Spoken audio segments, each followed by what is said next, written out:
Despite my reluctant yet pivotal participation in more than a few episodes of physical combat, I did not possess the makings of a skilled fighter. It wasn't that I didn't believe in violence as a tool, I was no pacifist, at least not anymore. My experiences with Alexander had forever changed my mind about that, even if it had taken me some time, not to mention a bit of outsider help, to reach my eventual conclusion. But there is a big difference between killing, which I could make myself do, when needed, and fighting. I simply didn't have it in me to throw down, as Rain might so succinctly put it. I was never up for a scrap, a knocking of heads, a pub brawl. I doubted I could ever learn the proper way to throw a punch, let alone the subtle art of not getting punched as badly as one is punching one's opponent. Not like Rain, or Zheng, with skill won by years of dedicated practice wedded to a natural propensity for easy violence, even if employed for good causes. I was never going to win a boxing match or knock somebody out with an uppercut, not with my scrawny muscles and clumsy enthusiasm.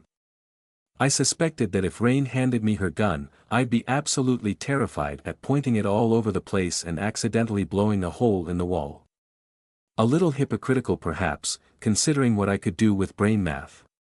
No matter how much abyssal biology I reverse-engineered from my memories of the sharp, quick, graceful thing who had swum in the abyss, no matter how much of that truth I manifested into reality with self-modification and biohacking, I was never going to learn how to handle myself in a punch-up. What I did have was instinct. The dimensional shambler filled my vision, taut gray skin inches from my face, rolling over muscles bunched like steel cables, blocking my view of the cottage kitchen and Edward Lilburn beyond. Her vacant, anglerfish face gaped down at me, pelagic eyes wide and unblinking, toothy jutting jaw hanging open as if mouth breathing in atmosphere too thin for her lungs. Arms longer than her body ratcheted out like the limbs of a praying mantis, then swept shut to slam me in a bear hug. One did not need training to know it was a bad idea to get caught by that. A normal human being could not have escaped, not from a standing start, but my body remembered this feeling. Abyssal instinct recalled the pattern, deep in muscle memory. This wasn't the first time I'd had a slab of muscle appear out of thin air and try to grab me, and no matter how impressive and weird and alien, no matter how strong and predatory and threatening, the shambler had nothing on Zheng.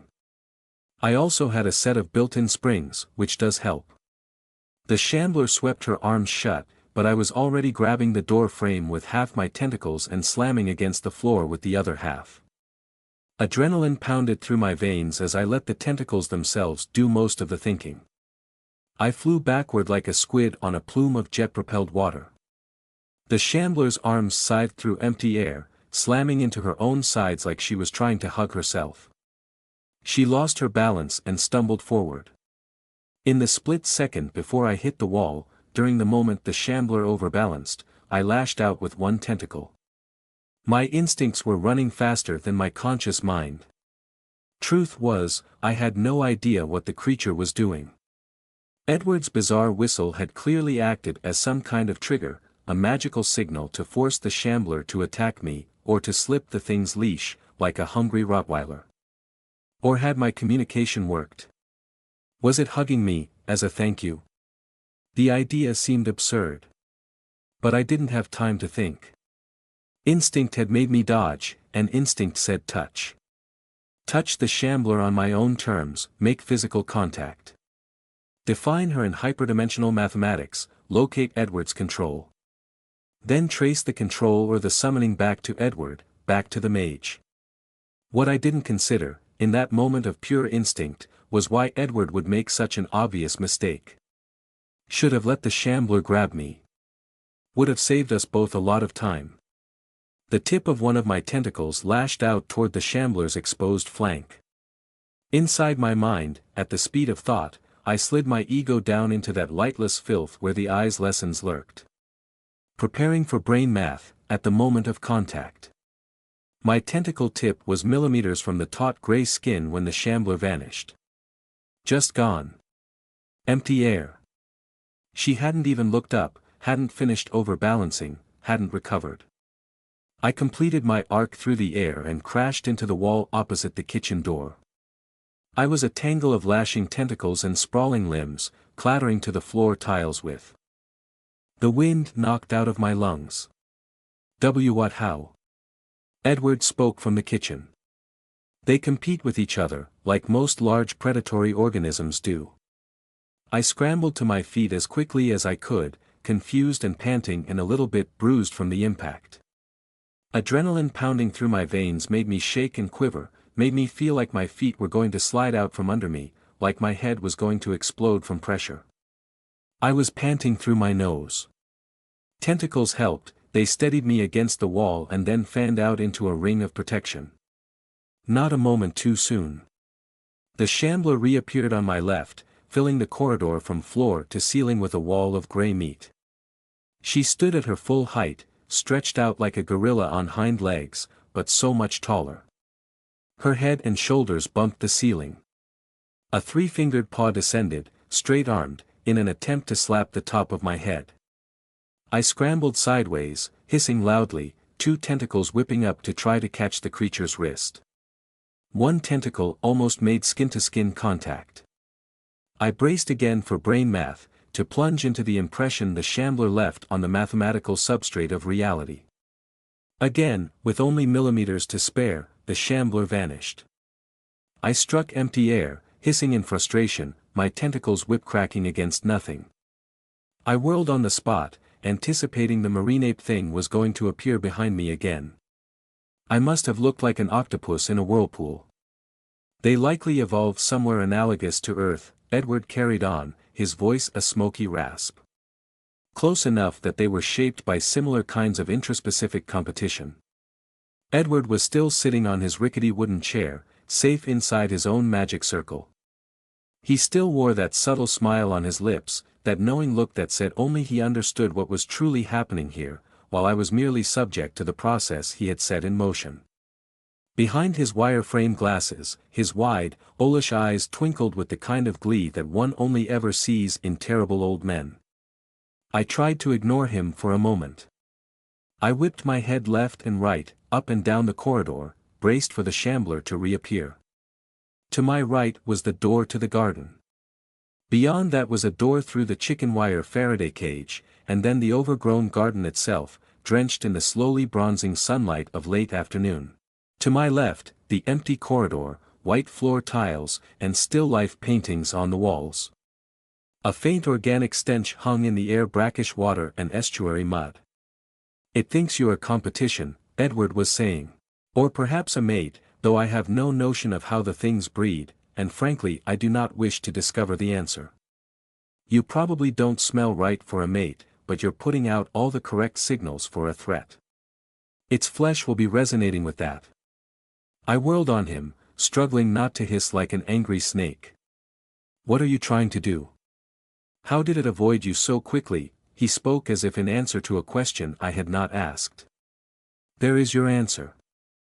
You are a competing predator of the same type.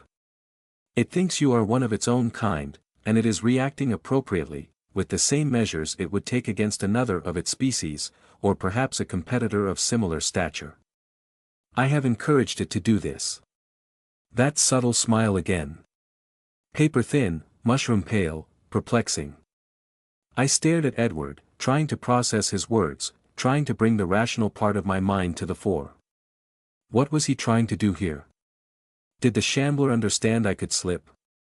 Yes, that was the implication. She knew I could send her outside, and she had evolved to compete in doing exactly this, combat via first touch, with the winner as whoever grabbed the other and dragged them elsewhere. And Edward was going to do what? Watch us fight. I wasn't a fighter. If the shambler grabbed me and spirited me away, outside, I'd just come right back. He must have known that. Besides, the moment one of us made contact with the other, I could use brain math to locate the strings wrapped around the shambler's mind. I could follow them back to the puppeteer, the summoner, Edward himself. Even if he'd used an apprentice or underling, that would still be an opening, a chink in his armor, a lead on his real location. He must know that. He wanted to watch me slip. Back and forth. But why? He'd already refused instruction in the eyes lessons. A puzzle piece was missing. I was lacking some vital insight. Edward was closing a trap around my thoughts and actions, but I couldn't even see the jaws. Abyssal instinct presented an elegant solution: scream and leap.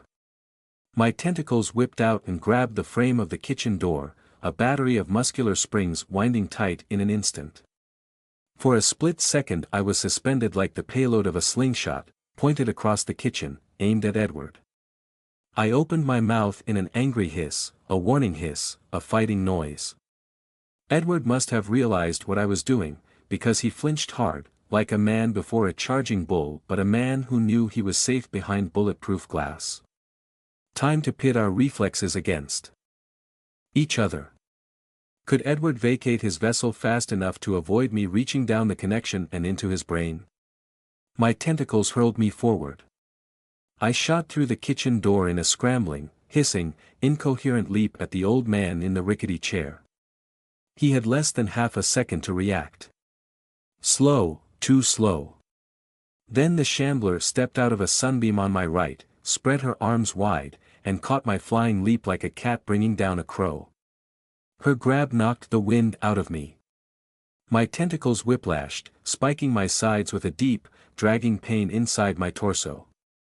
My feet kicked, held off the ground by sheer muscle power and the height of the outsider marine-ape thing. There, Edward had time to say. But he didn't have time to finish the sentence. Checkmate. At the speed of thought, I dredged the infernal machinery of the eye from the deep places of my mind.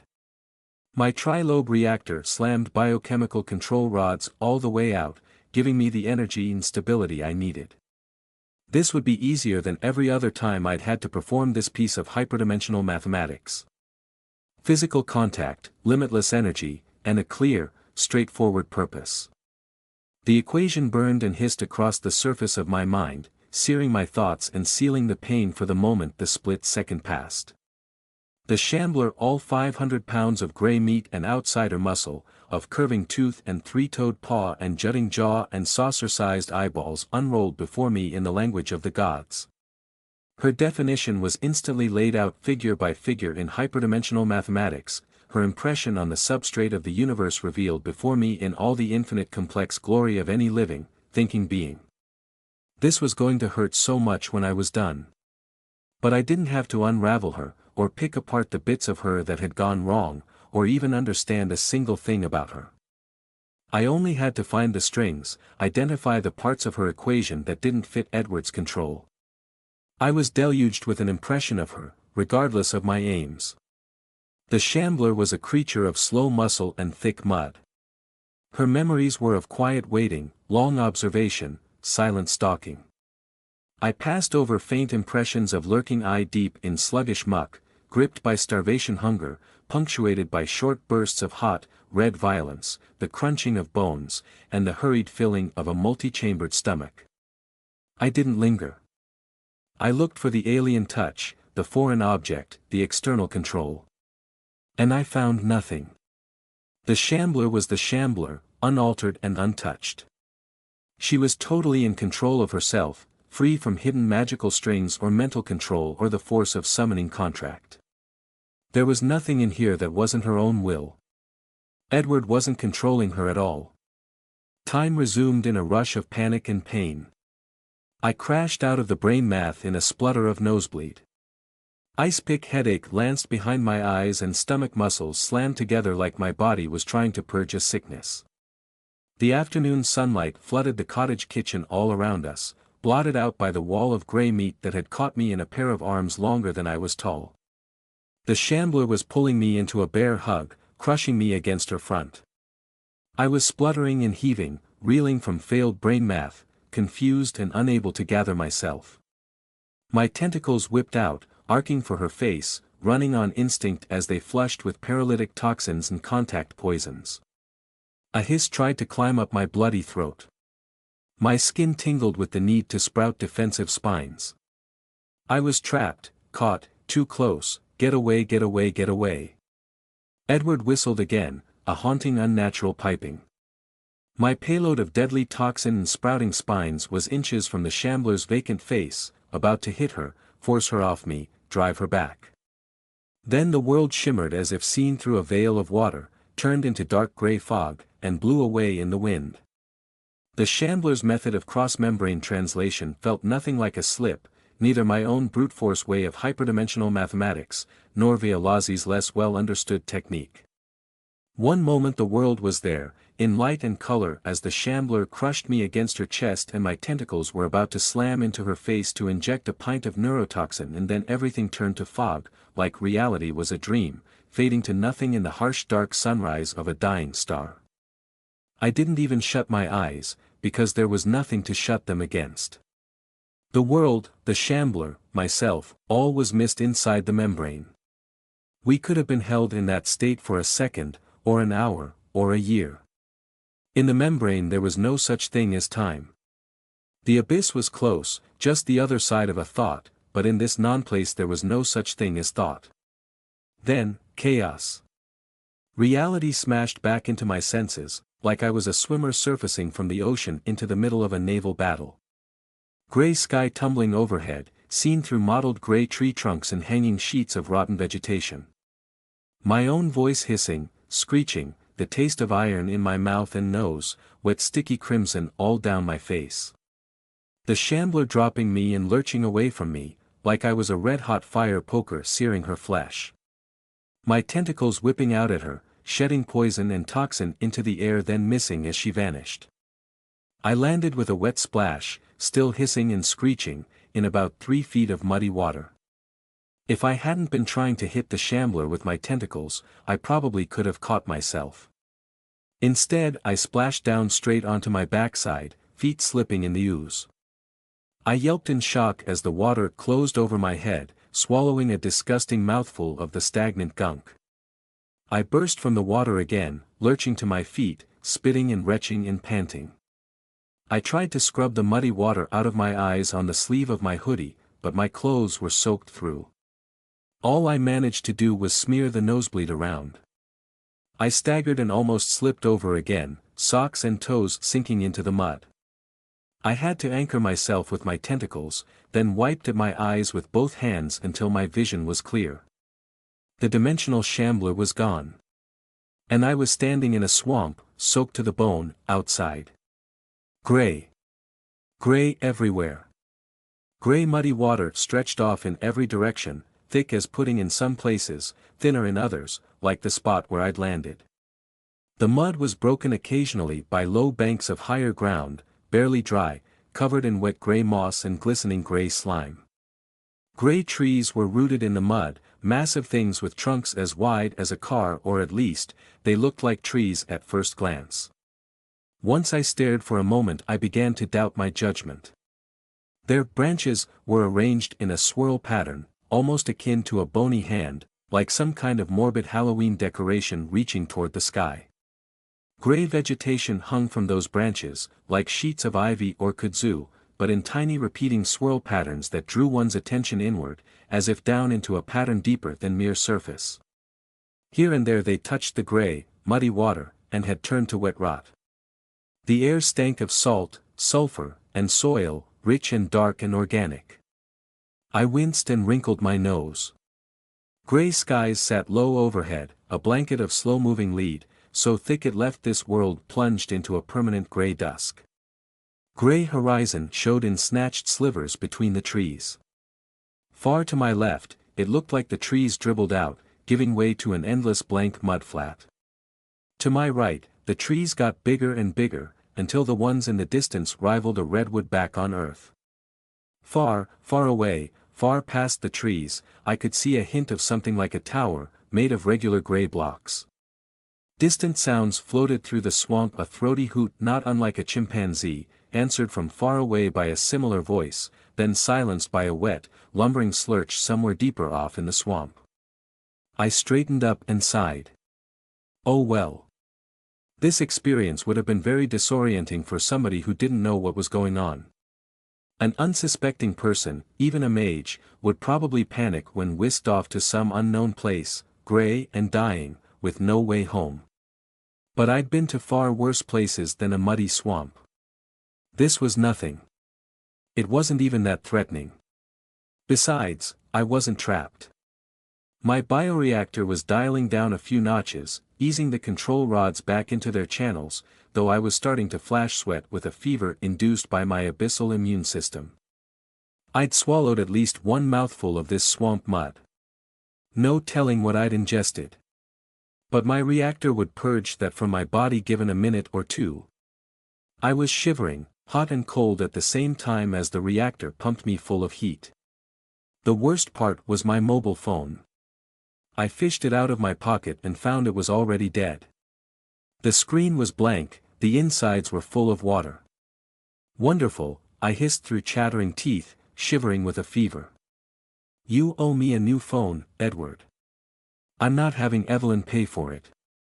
We'll take the money for it after we kill you, I suppose. I ended with a tut. Still no sign of the shambler. I turned in a slow circle to check my rear.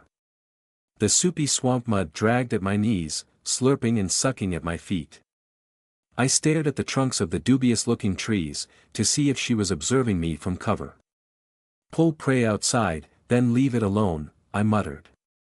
Wait for it to weaken, from fear and exhaustion.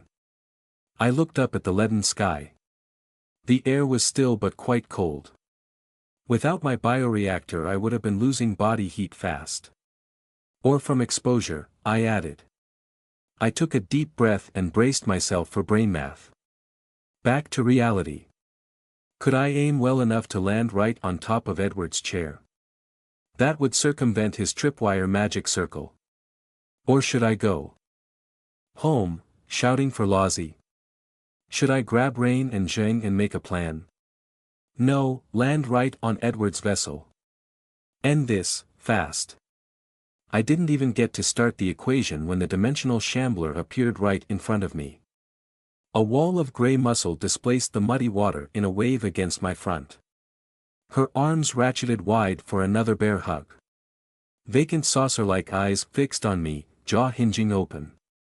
I hissed and screeched and whipped out at her with neurotoxin in my tentacles. She vanished. What the?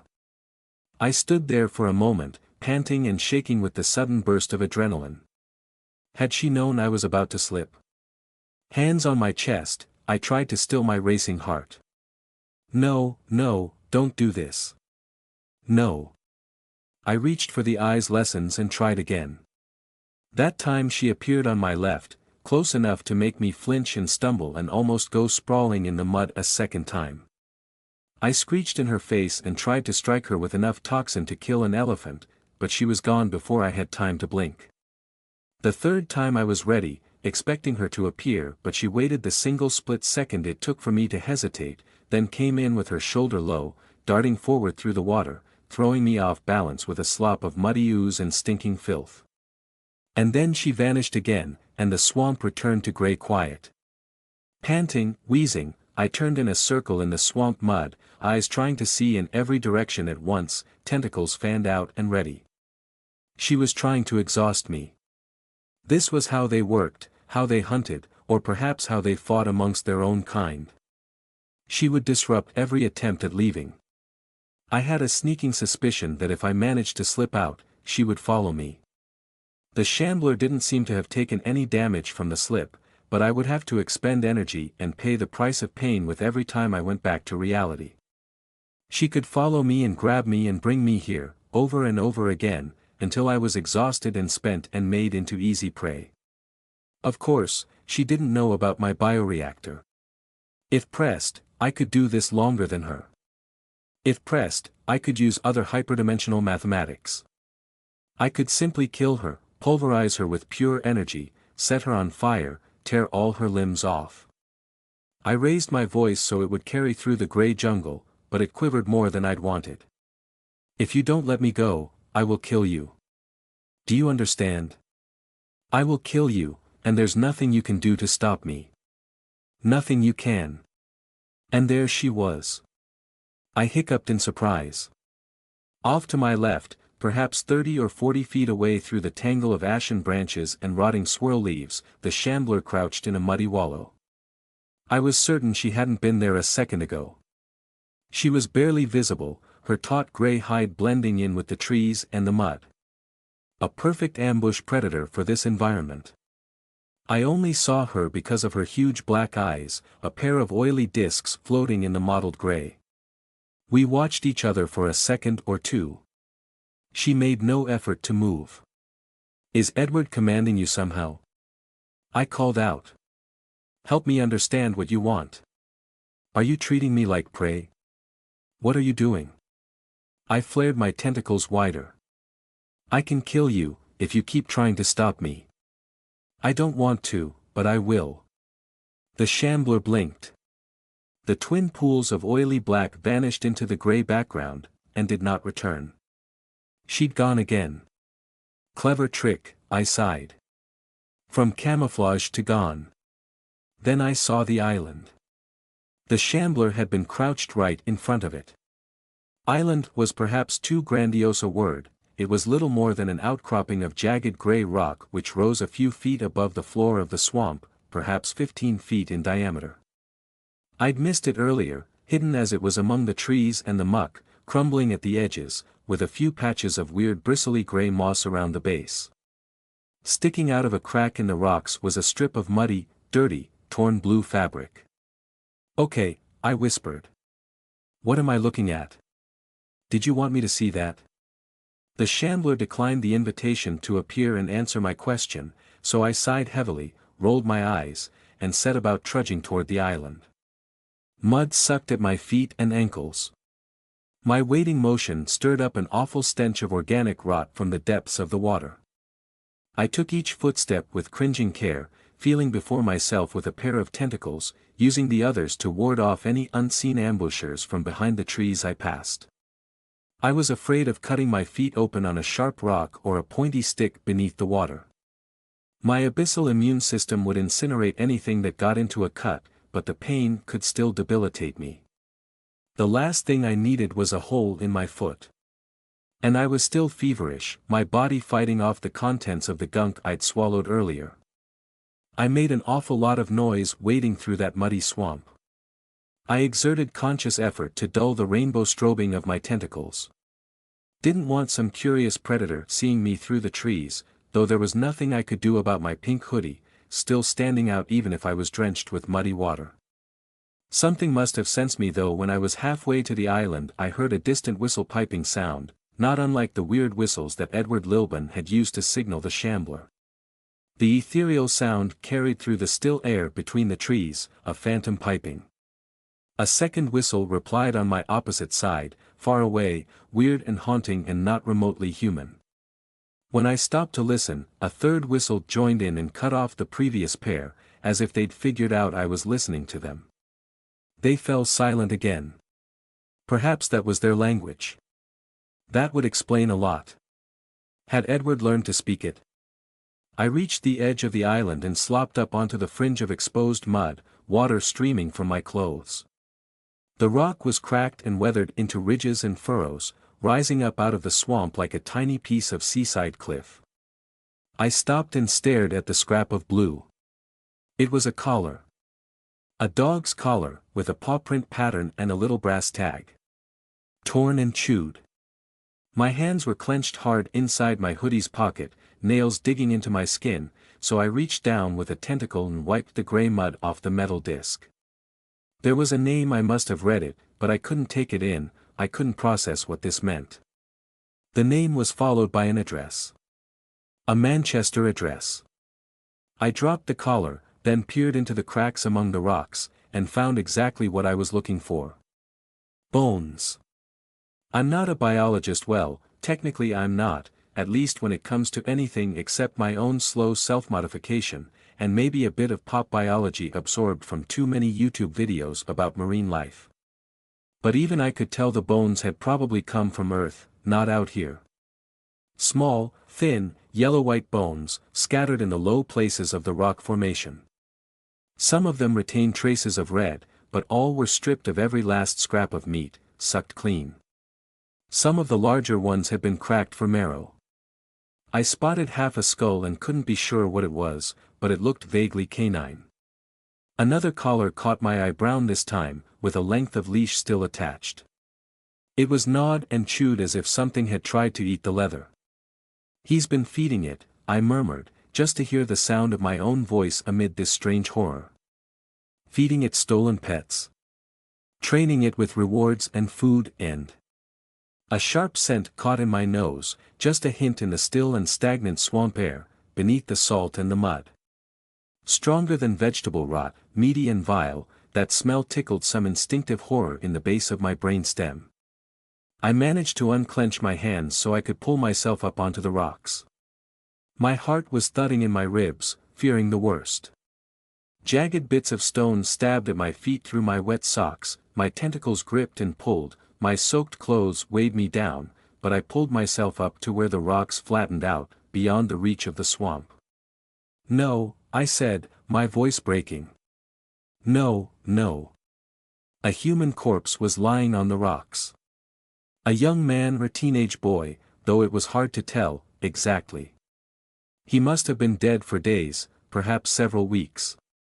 He was still fully dressed in baggy jeans and a black t-shirt, with a pair of trainers on his feet. His flesh had mummified, turned dry and taut and grayish on his exposed face and forearms, which made no sense at all. This was a swamp, the air was full of moisture, he should have rotted. No telling how anything worked out here, outside. Perhaps that was why the smell of a rotting corpse wasn't too overpowering, just enough to stir revulsion and horror, but not enough to make my stomach rebel. His lips were peeled back from his teeth by the drying process. His eyelids stood open, shrunken eyes staring up at the gray sky overhead. His tuft of brown hair was turning gray as well, as if consumed by the colorless swamp. He was laid out flat on his back, as if placed there post-mortem. 2 bite wounds showed in the mummified flesh of his left arm, neat and precise. Otherwise, he was untouched. I shook my head in mounting horror. Had to wrap a tentacle around myself to steady my nerves. Then I noticed the shambler again. She was standing off to the right of the rocky outcrop, 20 or 30 feet away, stretched up to her full height and watching me openly. One of her paws was clinging to an overhead branch. I stared back, slowly spreading my tentacles, not sure if I should hiss and spit in threat display or turn and walk away. Instead, I called out to her. "Edward tried to make you into a man-eater. Why show me this?"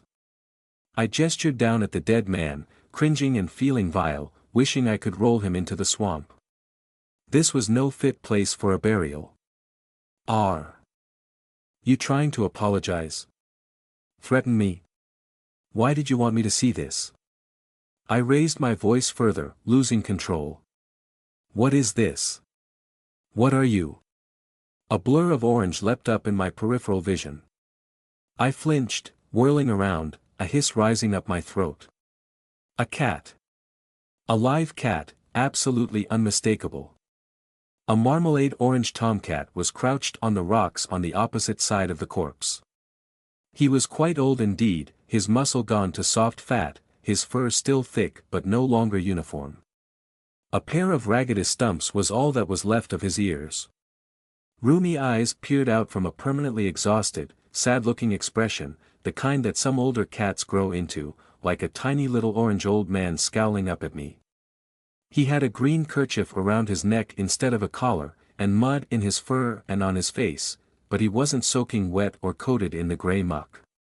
He stared up at me with all the defiant feline alarm such an old gentleman could muster, then let out a little hiss. "What?" I croaked out loud.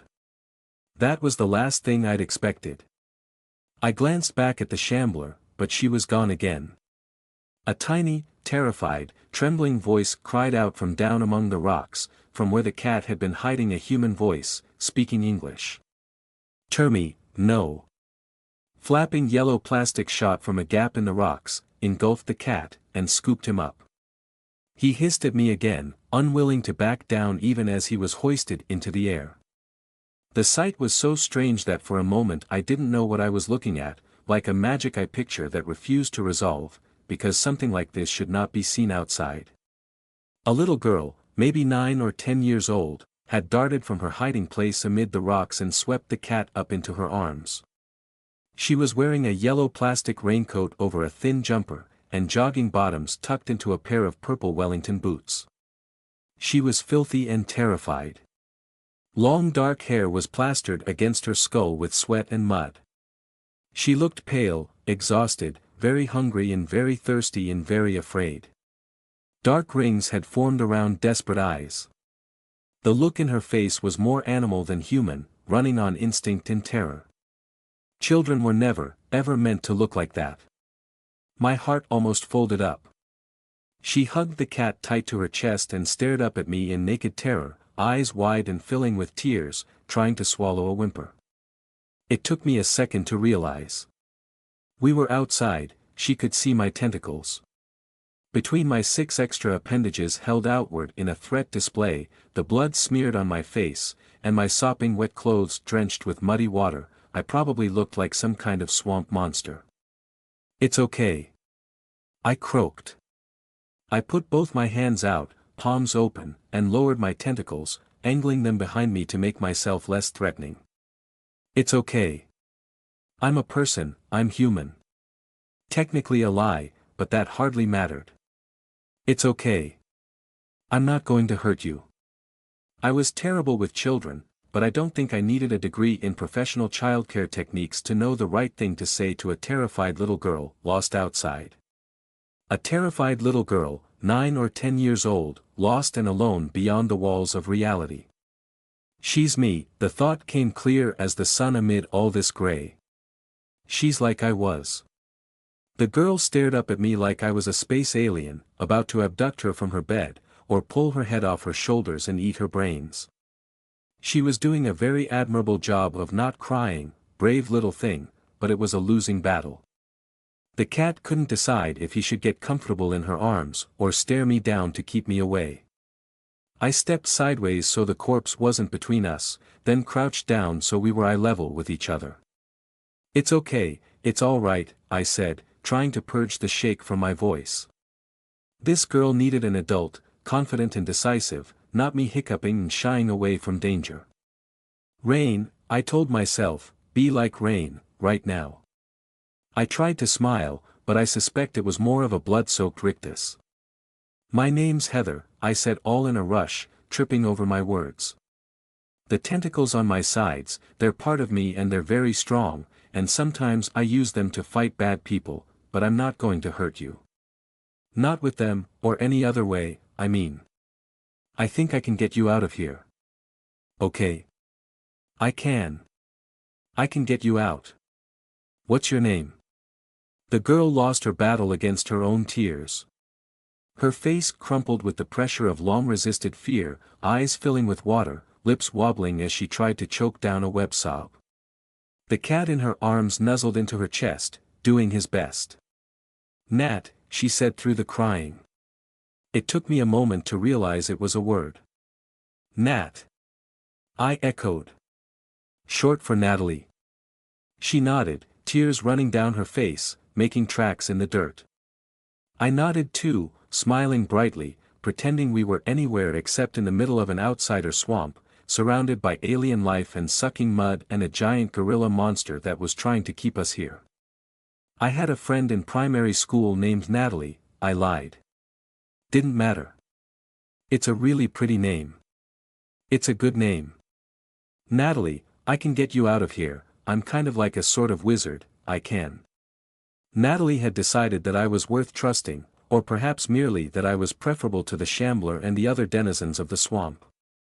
She crossed the rocky surface between us in 4 quick strides, loose Wellington boots slapping against her legs, and slammed into me with all the desperation only a terrified child could muster. One arm flew around my neck and she buried her sobbing face in my shoulder, clinging on tight enough to choke. She didn't drop the cat, to my amazement, but cradled him with her other arm, almost but not quite squishing him between us. "It's okay, it's going to be okay, it's okay," I said, patting her back and feeling very awkward indeed. The hug was smearing swamp water all down her front, getting her clothes wet. She was already filthy, but I wanted to avoid any further risk of this girl getting an infection. I was able to fight off whatever pathogens lurked in this swamp water, but she was a baseline human, and a child. And starving. Same for the cat. While Natalie clung around my neck and cried herself hoarse, I quickly brought a tentacle close to the cat, so he could sniff me. Old man eyes squinted and cat nose twitched. He didn't seem quite convinced by my scent, but he refrained from hissing or clawing at me. Natalie, I have to stand up, okay? I murmured to the girl. I have to stand up and look out for the gorilla, she sobbed into my shoulder. She sniffed hard, trying her best to stop crying. I know. After some murmured reassurances, I managed to get Natalie disengaged from my front. I didn't know what I was saying, just nonsense platitudes, but she was assured I wasn't about to either eat her or abandon her here.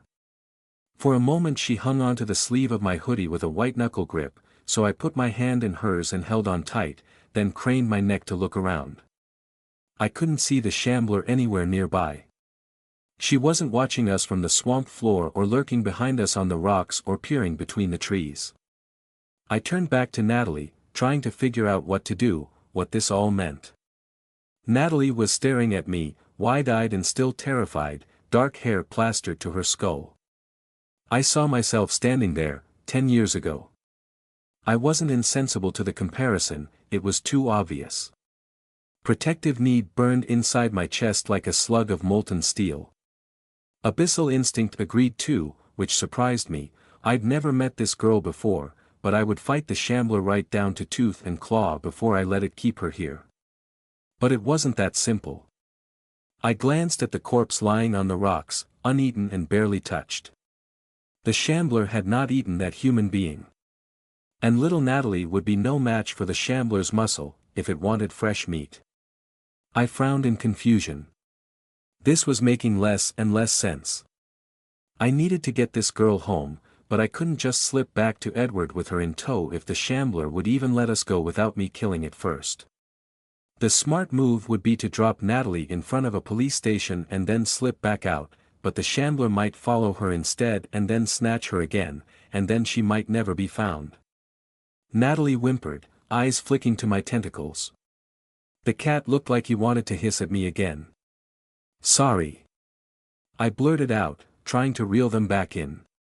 They'd been creeping outward, circling around Natalie from behind, building a protective cage without me even thinking about doing so. They do that, when I'm angry or thinking or trying to protect somebody. I'm trying to protect you right now. I'm trying to figure out how to where to. I sighed hard and made an effort to pull myself together.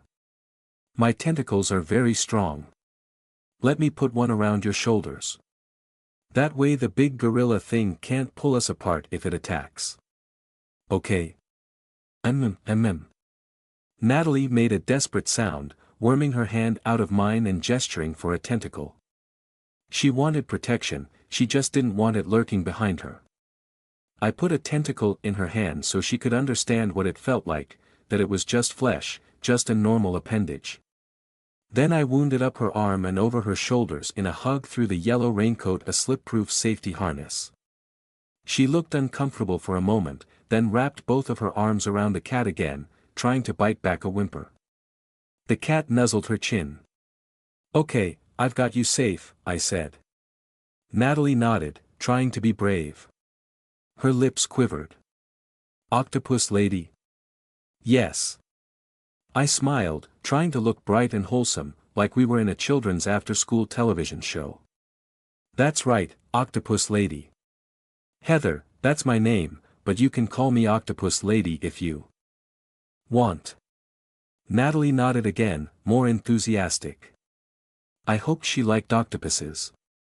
I nodded at the cat in her arms. I needed time to think, to plan.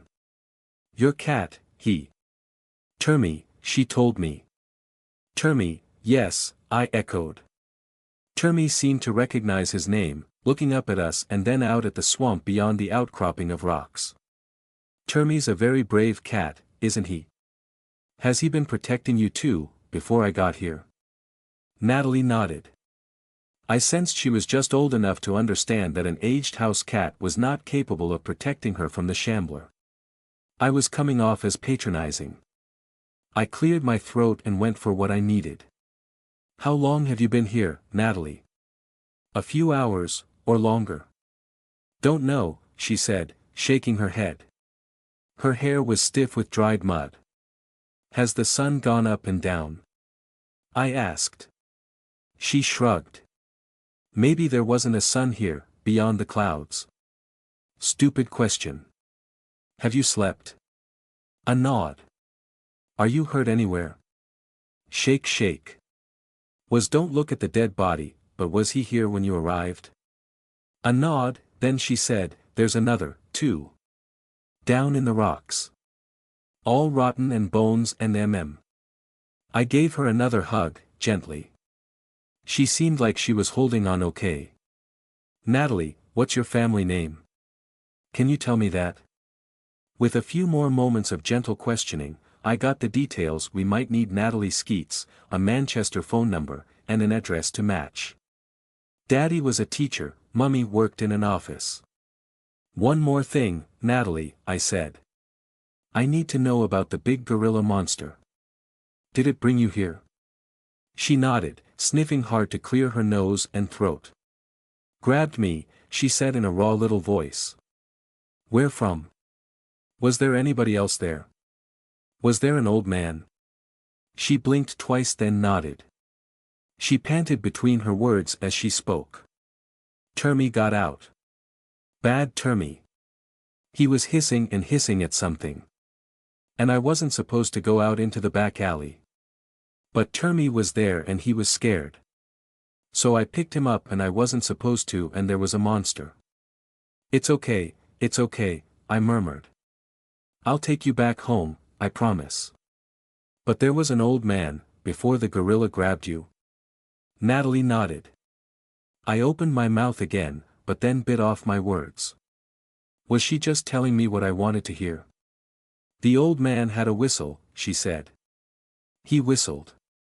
I didn't like it. My heart leapt. This girl had seen the real Edward Lilburn, in the flesh, whistling to the shambler, feeding it or training it. I had to steel myself for something I didn't want to do. Okay, Natalie, okay. I'm gonna get you home, but I'm going to have to deal with the big gorilla monster first, and that might be ugly. I might have to kill it. So I want you to. Natalie's eyes leapt up and over my head. She screamed the kind of horrible high-pitched scream that only little girls in terror could muster. In the same moment, Termy sprang out of her arms, hissing and spitting, his fur bristling, looking like he wanted to claw at the air. I lurched to my feet and whirled around, the rest of my tentacles arching wide, flushing deep red and warning yellow, filling with paralytic toxins and preparing to sprout spikes and claws. I screeched at the top of my lungs, drowning out Natalie's scream and Termy's hiss with a noise from the deepest places of the abyss. The shambler was looming over us, standing on the rocks. She flinched. Perhaps she hadn't expected my screech and display, or perhaps she sensed that I was now willing to murder her. Twin pools of oil blinked and then she was gone again, vanished into thin air before my lashing whip of tentacles could slam into her side. They passed through empty air and I hissed with frustration. Panting, heaving for breath, trying to get a hold of myself, I turned on the spot, looking for where the shambler might appear next. Natalie was cowering and whimpering, with the cat cradled in her arms again. The marmalade Mage seemed to have decided that my hiss far outmatched his own volume. His stubby ears were rotated backward, as if trying to flatten them down against his skull. The shambler had reappeared about 20 feet away from the outcropping of rock, crouched in the mud up to her chest, dead ahead of us so Natalie couldn't see. Was that intentional? Did she understand that she'd frightened the child? I stared the creature down. Seconds ticked by, then half a minute, but the shambler stayed put. Natalie was staring around us too, big wide eyes showing absolute terror as she peered out across the rocks. She looked ready to curl into a ball and start sobbing. This child was not getting out of this experience without post-traumatic stress, no matter what I did now. I crouched down again, swallowing hard to reset the internal shape of my throat. Thankfully my pneumosomatic reflexes were sharp enough that the tentacle I had wound about Natalie's shoulders had not flushed with toxins. My body recognized and acknowledged the need to protect, so I wasn't about to hurt her by accident. I kept the shambler in the corner of my vision as I considered the terrified girl. If I had understood what had happened to me when I was child, when I'd been snatched away to Wonderland and exposed to a supernatural truth my mind couldn't handle, when the eye had stolen my sister, then I never would have suffered the decade of misdiagnosis and madness. I would still have been traumatized, yes. What child wouldn't? But at least I'd have known I wasn't crazy. Natalie, listen to me, I said. Look at me. Look at me. She did, with quivering eyes in a pale face. That creature isn't going to touch you, I promise. I'm bigger and scarier than it is, understand? But I need you to listen to me. Are you listening? My tone, urgent and hard, must have reached her through the terror. She nodded. We're in another dimension right now, I said. That's where this is. An evil wizard kidnapped you and brought you here, because he was trying to get the monster to eat you. The gorilla monster, it's not evil, I think. It's kind of like a dog that's been trained by an evil person. I'm sort of like a wizard too, but not very much. And I'm also not evil. Okay. Natalie nodded along, jerky and serious as only a small child could be. There was so much more I needed to say. This is real but nobody will ever believe you, magic and monsters are real but not all of them are scary and dangerous, and you are not alone. You are not alone. But I didn't have time to comfort my own 10-year-old self across the gulf of years. I almost reached out to wipe the girl's cheek. But we had more important things to do. Natalie, this is very, very important. Were you the only child the gorilla brought here? You don't have any brothers or sisters or cousins or friends with you? Natalie shook her head. Just Termy. She buried her face in the cat's fur. Termy's a brave boy, I said. The cat blinked at me, as if to say boy. I'm an old man. For an absurd moment I felt like I should apologize, this place was getting to me. And you're a very brave girl, Natalie. She didn't look like she believed me. I straightened up and held my hand out toward her, hurting her inward with the tentacle around her shoulders, so I could hold her tight. She didn't need much encouragement to stand closer to me, but then she started to unwind one arm from around Termy so she could cling onto my hoodie. No, Natalie, you hold on to Termy, okay? I caught her eyes as she looked up at me in confusion. I'm going to take us home now, I had to look up to check on the shambler. There was no way to avoid drawing Natalie's attention. She twisted around in my grip and yelped like a small animal when she saw the creature squatting out there in the swamp. The dimensional shambler hadn't moved since I'd screeched at her. Had she led me here on purpose, to this outcropping of rock, and the lost human girl hiding within the cracks? She hadn't eaten the corpse of the dead young man, and she hadn't killed Natalie either. Edward had trained this creature with live food, and then tried to make her into a man-eater, but maybe she wasn't following his plan. She'd eaten the animals, yes, the dogs and cats and whatever else he'd fed her, but could I blame her for that? When I'd briefly had the shambler defined with hyperdimensional mathematics, one of the strongest impressions I'd gotten was starvation.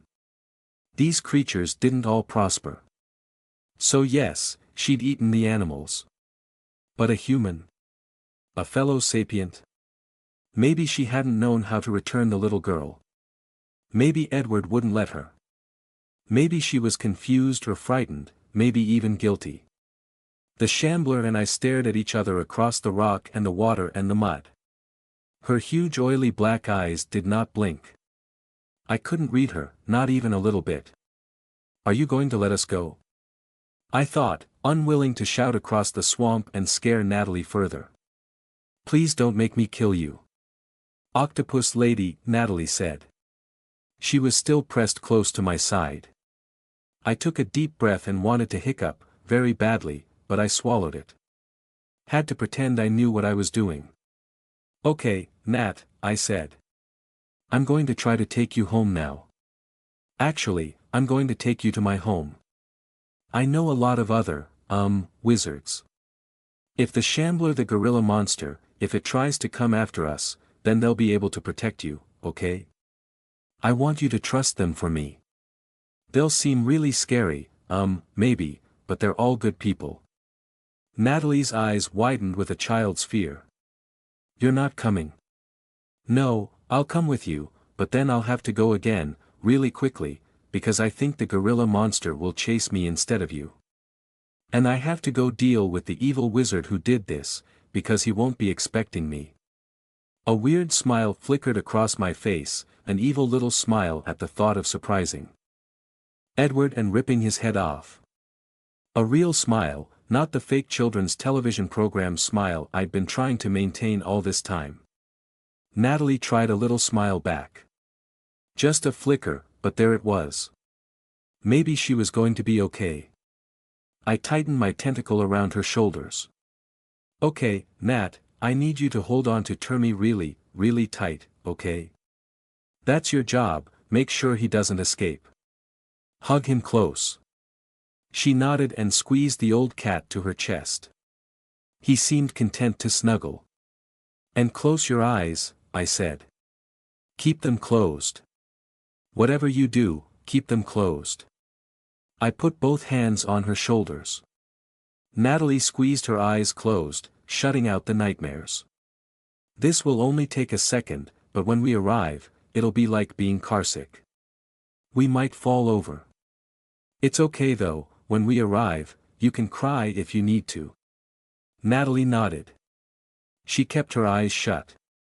The poor girl was shaking. The shambler watched us from the swamp. I stared back at the creature and let out a small hiccup at last. Let us go. Don't make me kill you. I had saved a life, but if I was going to catch Edward as well, I had to move fast. The familiar old equation spun into life like a perpetual motion machine, as I yanked it from the black oil in the secret room of my soul, pieces slotting into place and burning red-hot across the surface of my mind. Out.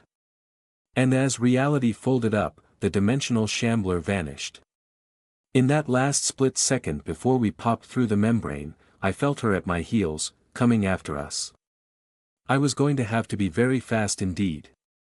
Reality snapped back like a rubber band stretched too far, slamming against the inside of my skull, the backs of my eyeballs, and the rear of my stomach. I dared not imagine what might happen if I ever stretched that rubber band far enough to break. Number 12, Barnslow Drive blossomed around my senses: home, safety, sanctuary. I could think of no better shelter for a little girl who was being hunted by supernatural horror from beyond our sphere. Not because of Evelyn's vaunted security, the wards and the spells woven into the walls and sunk into the very foundations of the building, nor because of the solid brick to keep out physical intruders, the stout doors and small windows and sturdy locks, not even because of the unspoken spirit of the house herself, brooding on her own mute protective intent, keeping her own counsel from us little apes and ape imitators who nested between her four strong walls. Not because it was familiar, or well-mapped, or home. No matter how safe the house itself, I wasn't counting on any of that to protect little Natalie. Besides, the wards couldn't keep me or Lozzie from slipping back into the house. I wasn't counting on them to stop the shambler. No, I was counting on what had saved me too, all those months ago when I'd been ready to give up on life. We Natalie holding Termy tight in her arms, while I held her close in turn, with a tentacle wrapped about her shoulders, appeared almost exactly where I'd intended, right in the kitchen of number 12, Barnslow Drive, standing on the cool flagstones in the orange light of the growing dusk outdoors, with my back as close to the table as possible. My aim was so good that I surprised even myself. We landed about 2 feet away from the table. Not perfect, but close enough for my plan to work without breaking my spine. Well, plan is perhaps putting it a bit too strongly. Vague idea of how not to screw everything up, that sounds closer. We exited the slip with an audible squelch of swamp water as my socks slopped on the kitchen floor.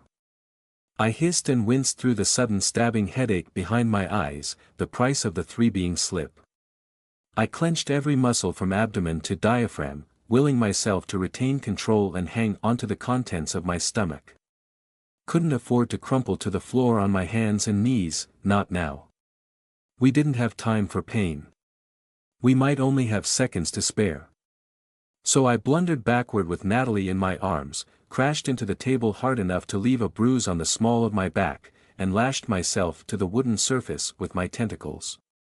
Heather Morel, the safety harness squid. Better a bruise on my back than a bloodied split across Natalie's forehead. The poor girl didn't take the slip very well. I could cushion the physical impact, but there was little I could do about the spiritual decompression sickness. As I caught us against the kitchen table and hung on to keep myself on my feet, Natalie was already sagging in my grip like a sick animal. She went limp and weak, struggling to keep her Wellington boots against the floor, letting out one of those awful child whimpers, the kind that reaches into the back of the human brain stem and lights up a switchboard of protective instinct, no matter one's age, no matter if one has children of one's own or not. Children in pain have fewer expressive inhibitions than adults. Natalie made a sound I never wanted to hear again, panted out between wet, liquid sobbing. She dropped Termy not entirely on purpose, I believe, she just lost her muscle tension and coordination. The grand old gentleman slid down her front and landed on the floor like a drunken horse, all knees and rolling eyes. The poor cat was almost as badly affected as his owner. He wobbled a few paces across the kitchen floor like he was full to the brim with anesthetic or muscle relaxants, then flopped over in a most undignified and uncomfortable angle, eyes rolling, mouth hanging open. Natalie sagged forward in my grip, bent over with only one tentacle to hold her up like a child harness, and vomited noisily onto the flagstones. I couldn't comfort her. I couldn't even spare a tentacle to keep her hair out of her face. Not that she needed it, her hair was stiff with dried swamp mud. With a conscious effort, like unclenching a muscle inside my guts, I slammed all the biochemical control rods out of my tri-lobe reactor. Full power, as Rain might say, chalks away, all caution to the wind. I pushed myself right up to the red line, the danger zone, the point at which selfhood and energy risked confusion and conflation if I held myself there for too long. It was like a pint of caffeine, a syringe full of adrenaline, and a bucket of freezing cold water. I reared up with a single deep breath that felt like it was ripping my lungs apart. Eyes wide, heart slamming, skin coated in hot-cold flash sweat. My tentacles detached from the table and shot outward into a fan shape, a sunburst, a protective cage, all except the one still holding the limp, sobbing, vomiting girl. I must have looked like a demon from the pit. We'd only been manifested for about 2 seconds. I jerked my head left and right, running on pure instinct, trying to take in the whole kitchen with one glance. Nothing on the table but a few cold, empty mugs, and the plate which Twill had used for her sausage rolls. A few crumbs remained. The lights were off, but evening sunlight poured in through the window, bathing everything in that peaceful orange glow. The door to the workshop stood open. A frozen moment, the eye of the storm, instinct screamed through my heart and my veins, keeping me on the edge of readiness. How long did we have until the shambler appeared? I'd felt her on my heels, an unmistakable presence as we'd crossed the membrane. Did she have the power to delay her own arrival? Or had she appeared somewhere else in the house? I hadn't considered that. An oversight, a mistake, stupid Heather. Was this Edward's plan all along? Get a dimensional shambler into our house and wreak havoc? It might grab Rain, or Tenny, or anybody. Evie. Panic rocketed up my spine, a dose of something headier and harder than adrenaline. What a perfect assassination method for a rival mage. The shambler might take Evelyn outside and I might not be able to track her and... A scrape of chairs and scrambling feet interrupted my wide-eyed panic. Twill shot out of the magical workshop and into the kitchen, skidding to a halt like a cartoon hound who'd smelled a side of roasting beef. She stared at me wide-eyed and open-mouthed. I could hardly blame her, considering that I was soaking wet, covered in grey mud, and carrying a very sick little girl. Rain was 2 paces behind, with a quick and decisive look on her face, like she was ready for anything. But she lit up at the sight of me, no matter how filthy I was or what I was carrying. Heather. Rain roared my name in triumph. She crossed the kitchen quickly, hurrying to my side. She took in my filthy, dripping wet state, the girl hanging in one of my tentacles, and the cat on the floor, all with only a slightly bemused glance and total acceptance. She didn't even break her stride. That's what Rain does, she deals with anything. Don't, I panted, waving one hand at her. Don't touch, I'm filthy, dangerous, it's. You're back. Rain got as close as she dared, but she respected my request, and didn't try to touch me, not yet. I knew you would be. Where's Evie, she? She trailed off the moment she clapped eyes on me. She was leaning heavily on Preem's arm in lieu of her walking stick, with her bone wand tucked under one armpit, and a piece of paper covered in magical symbols crumpled up in one fist, knuckles white with tension. She was drawn and pale and sweating with naked worry. But my heart unlatched. The shambler was not after her. Welcome home, said Preem. And guests. Heather, hey, Rain was saying, hands up and ready to help, hovering around me and Natalie, not sure what to do first. I get it, emergency, right? Tell us what to do. You don't have to explain, just go. Rain was right, there was no time to explain.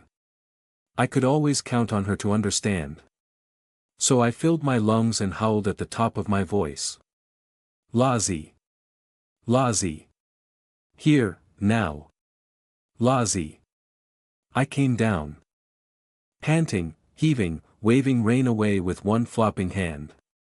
Don't touch me, dangerous. I heaved the words out, then added in mounting panic, Lazi, is she here? She got home, right?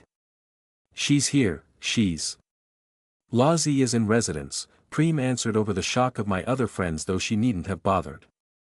The sound of Lazi hurling herself down the stairs was music to my ears, the light tap-tap of her feet on the creaky steps the best relief I could have asked for. She didn't make it in time. I heard her leap the last few steps to the floor of the front room, landing with a patter of feet, followed by some curiously alarmed trilling noises that could only have been Tenny peering down the stairs after her. But she didn't reach the kitchen before the shambler got to us first. A wall of gray muscle wrapped in taut gray skin suddenly filled the space in front of the kitchen doorway, stretching from floor to ceiling, dripping with rank swamp water and thick gray mud. The dimensional shambler, head and shoulders towering above us like the craggy ramparts of a rotten castle. Twin pools of oil locked on with all the predatory instinct of a bottom-dwelling hunter. Jutting jaw hung open, row of hook teeth ready to rend flesh and scrape bone. A pair of gray arms swept wide, threatening to fill the room from wall to wall, ready to slam shut around Natalie and myself. Somebody screamed Evelyn, I think, in retrospect. Twill gaped in surprise for half a second, then growled low in her throat, lips peeling back from her teeth as her werewolf transformation whirled into place around her true flesh. Rain moved quick, no hesitation. She turned so as to put herself between the shambler and me. She reached into her jacket, drawing and pointing her handgun in one quick motion. None of them would have been fast enough. With one tentacle I grabbed Rain's gun and forced it to point at the floor. With a second I slapped against Twill's front to stop her rushing the shambler. A third was still wrapped tight and secure around poor little Natalie, still sagging as if unconscious, stringy bile hanging from her lips, with no idea what was happening. 3 tentacles were left free, to pump full of paralytic toxin and lash out at the shambler. I filled my lungs with air and screeched. The shambler actually flinched. I like to think it was the volume and power of my screech, but I probably just sounded like an angry dolphin. In retrospect, it was more likely the combined threat of me, a werewolf, a firearm, and Evelyn fumbling her bone wand out from under her armpit. The outsider marine ape vanished, leaving behind a puddle of swamp mud. We all stood in shocked silence for a single heartbeat. Rain gently eased her handgun free from my tentacle. I let it go. She didn't look at me or stop to ask what had happened, she just turned on the spot, keeping the gun pointed at the floor for safety, trying to stand guard in every direction at once. She understood, instantly, what we needed, even if she had no idea of the specifics. If I hadn't been covered in mud and in the middle of a crisis, I could have kissed her for that. She. It's a she. I panted, scratchy and raw through my twisted throat. And she's sapient, and don't shoot her. But don't touch her either, absolutely do not touch her. Before I could explain properly, Lozzie poked her head around the kitchen doorway, where the shambler had stood moments before. All Lozzie's usual bounce and energy was missing. Her face was pale and twitchy, eyes skittish and moving too fast, hair stuck to her forehead with sweat. I hadn't seen her look that way since I'd rescued her from her late brother, like a terrified animal ready to bite or flee. Her pastel pink and blue poncho was drawn in tight, like a jellyfish floating downward in the water, doing her best to remain unseen and unremarkable. Heathy. She exploded into the room the moment our eyes met, splashing through the puddle of swamp water left by the shambler, apparently uncaring about her socks getting soaked and filthy.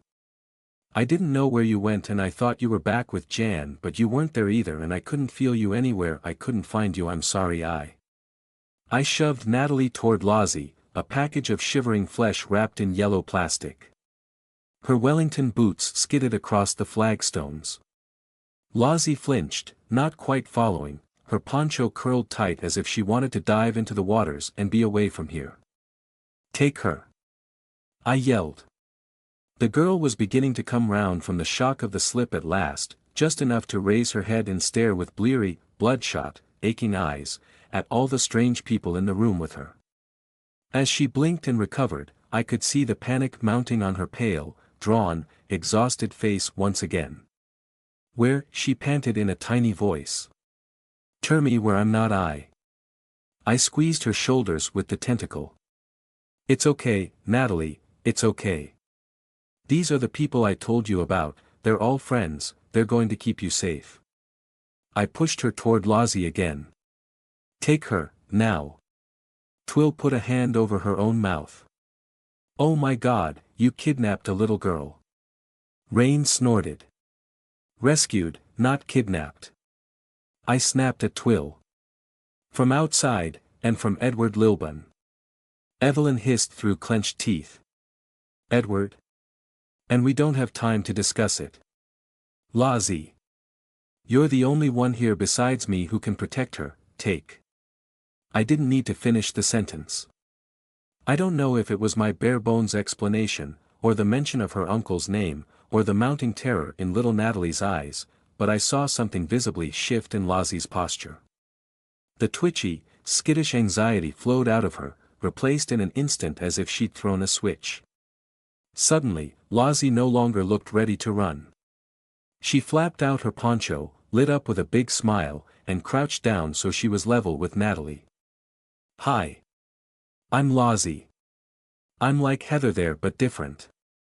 And fluffy. She flapped the edges of her poncho, beckoning. Like the octopus lady? Natalie croaked. Her throat sounded terribly raw. She glanced back at me for reassurance. Octopus lady. Lozzie giggled. Yup, that's Heathy all right. Lozzie is a friend, I said. She'll keep you safe, Nat, I promise. She does the same kinds of things I do, she can stop the gorilla monster from taking you away again. I wondered, not for the first time, if there was more to that poncho than merely a piece of comfortable fabric in the colors of a trans flag. Lozzie, I said quickly, trying to get her attention and realized I didn't even have to catch her eye.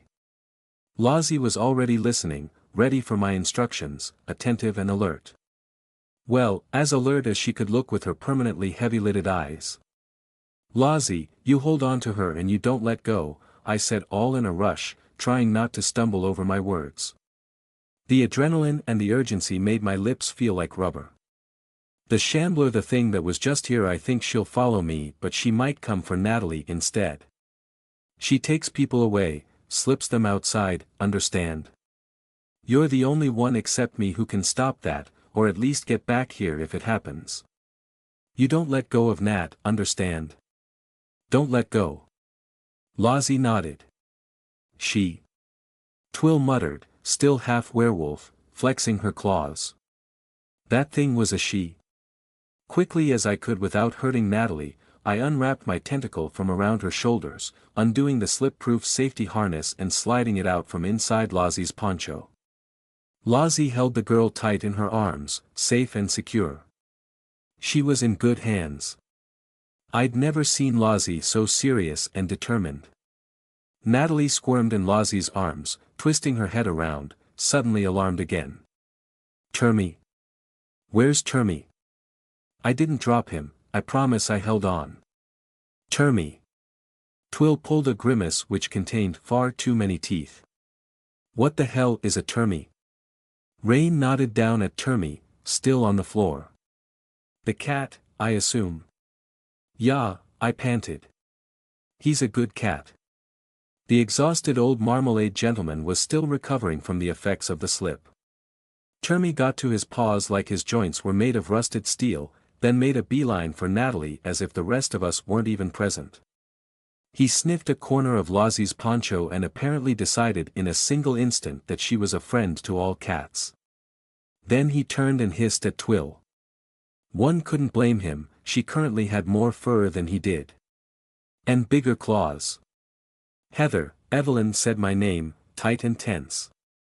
Preem was helping her over to the table, pulling out a chair for her while she leaned on Preem's other arm. She looked wild, frowning like she was about to have a migraine. Heather, what was that creature? What was that? And what does Edward Lilburn have to do with it? And where were you? Evelyn hissed with irritation. She waved away the chair Preem was trying to get her to sit down in. Twill, language. There is a child right there, you reprobate. Dimensional shambler, I said. That's what Edward called it. They snatch people to outside, they can slip, kind of, a bit like me. I tried to get steady on my own feet again and gather my thoughts.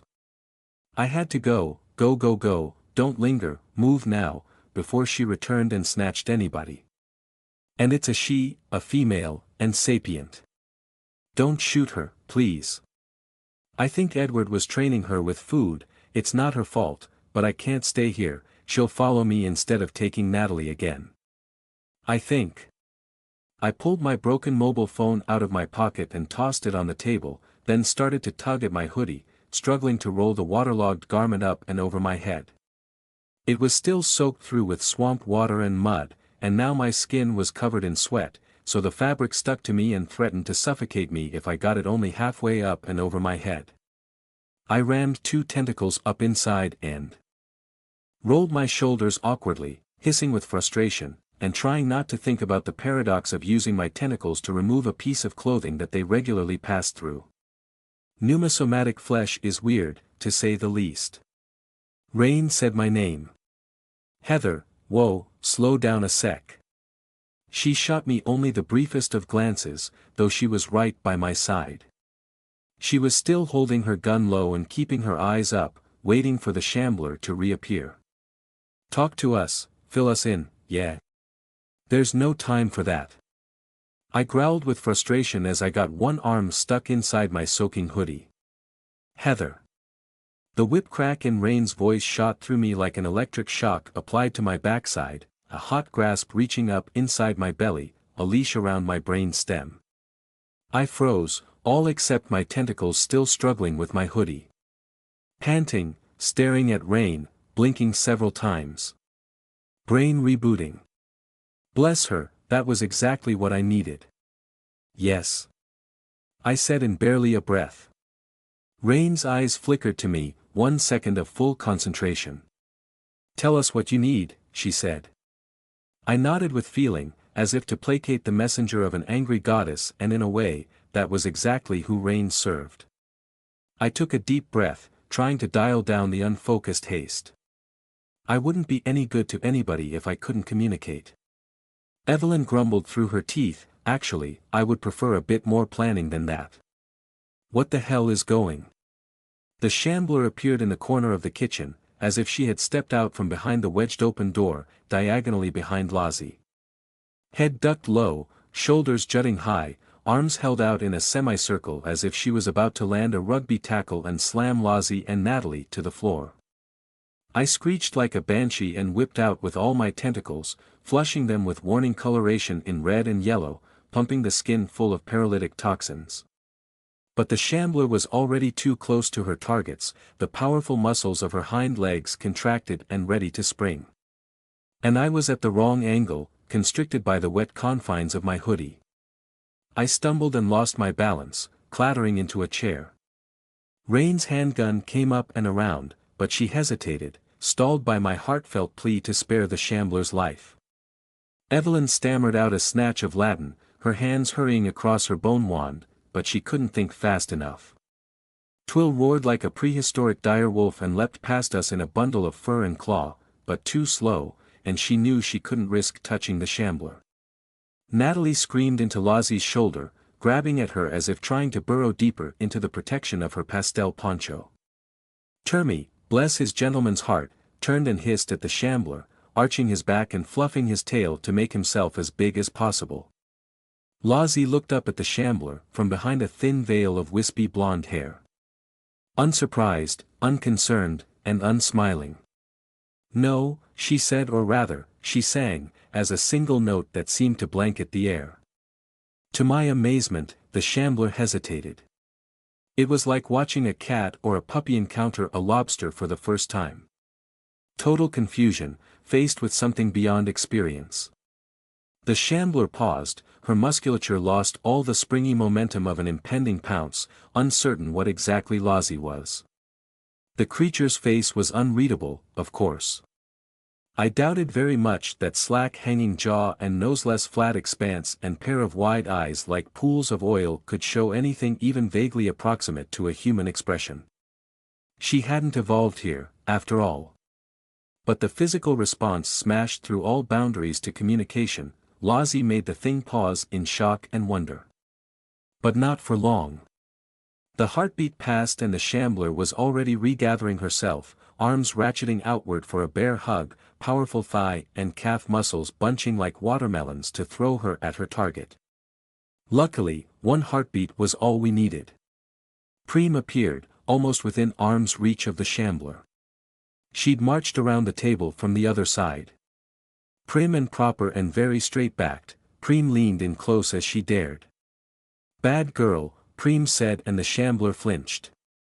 She flinched again when Twill snapped in her face. Whirling canine jaws and two paws full of claws warded her off, though Twill was careful not to touch. While I was hissing and struggling against my wet hoodie, Evelyn must have gotten her spell in order, because a rising trio of shouted Latin words heralded a sudden drop in air temperature, as if somebody had opened a door to a winter morning and ushered in the freezing air. But all that wasn't quite enough. As I got my tentacles straight and prepared to join in, I could see the shambler's huge black eyes fixate on Natalie and Lozzie's arms, see the muscles bunch and tendons tighten. She was going to push right past Twill and go for it, spell and claw and angry may be damned. But why? Why did she lead me to the lost girl outside, in that gray and endless swamp, and then try to take her back again? Perhaps it was just instinct, or maybe Edward's conditioning was just that strong. Or perhaps I was missing something vital. I bunched my tentacles, ready to hurl myself across the gap and land on the shambler like a stinging jellyfish. I would kill her, if she made me do it. But then a mass of whirling black tentacles burst in through the kitchen door. Tenny.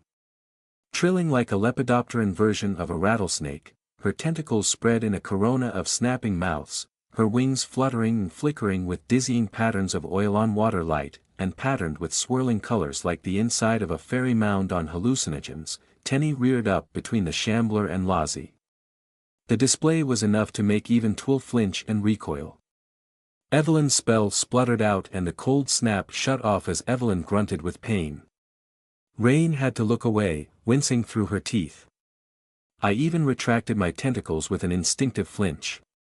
I think it was the flickering light on Tenny's wings, the swirling colors in oil shimmer and purple blossom and bile green, the effect was both hypnotic and headache-inducing, painful to the eyes and ensnaring to the senses. To stare would to be transfixed, but to look away would render oneself vulnerable before this rattling, trilling threat. I'd never seen her do anything like that before. Her camouflage cloak was one thing, but this was the same biological principle turned toward ends I'd never imagined. Tenny's flashing display was a very eloquent way of saying go away or I will dismantle you. The shambler took one look at her, then vanished again. Bah! Tenny trilled at the space where the shambler had stood. Bah! Luckily for the rest of us, Tenny dialed down the display on her wings, returning them to their usual muted darkness, except for a lingering swirl of color just beneath the surface. But her tentacles still stood outward, snapping with angry little slaps. Tens! Lozzie cheered. Good assist, Preem intoned. Bah! Tenny repeated, frowning a very serious little frown, turning on the spot as if she understood the shambler might reappear at any moment. Bah! Language, Evelyn hissed, probably because she had nothing else more useful to say. Bah! Little Natalie was still screaming, almost inconsolable with panic, staring up at the black and white apparition which had chased away the shambler. No, no, it's okay. Lozzie said to her, trying to hold her still. That's Tenny, she's my little girl. Kinda like you. It's okay, okay. Bway, went Tenny, tilting her head at Natalie. Hi. Lozzie's reassurances fell on deaf ears, but Termy did the trick. While Tenny was staring back at Natalie, one of Tenny's tentacles dipped toward the floor and found Termy. The grand old marmalade gentleman did not seem very cordial toward this strange interloper, and looked like he was about to hiss and scratch at Tenny's subconscious peace offering. But then the tentacle bobbed forward and flopped down in the exact position for Termy to give it a cautious sniff. One sniff convinced the cat. The tentacle popped back up and Termy rubbed his face on it, claiming Tenny for his cat territory. Natalie must have seen this, because her panicked scream trailed off, huge eyes watching as Termy rubbed himself on the tentacle and Tenny petted him in return. Tenny's a little girl too, just like you. Lozzie repeated, trying to catch Natalie's eyes. But the girl had eyes only for her cat. Tenny puffed her cheeks out and trilled, not little. Bigger than her. Human child and pneumosomatic moth puppy looked at each other for a moment. Termy patted back to Natalie, bringing the tentacle with him. Natalie awkwardly patted the tentacle. Tenny made a "Björk" noise. Tenny, thank you, I said. I finally got myself upright again, through with my hoodie still half off. Tenny, I need you to do something for me. Heath. That little girl, her name is Natalie. I need you to protect her, please. If that thing comes back again, can you chase it away? Yeah. Tenny trilled.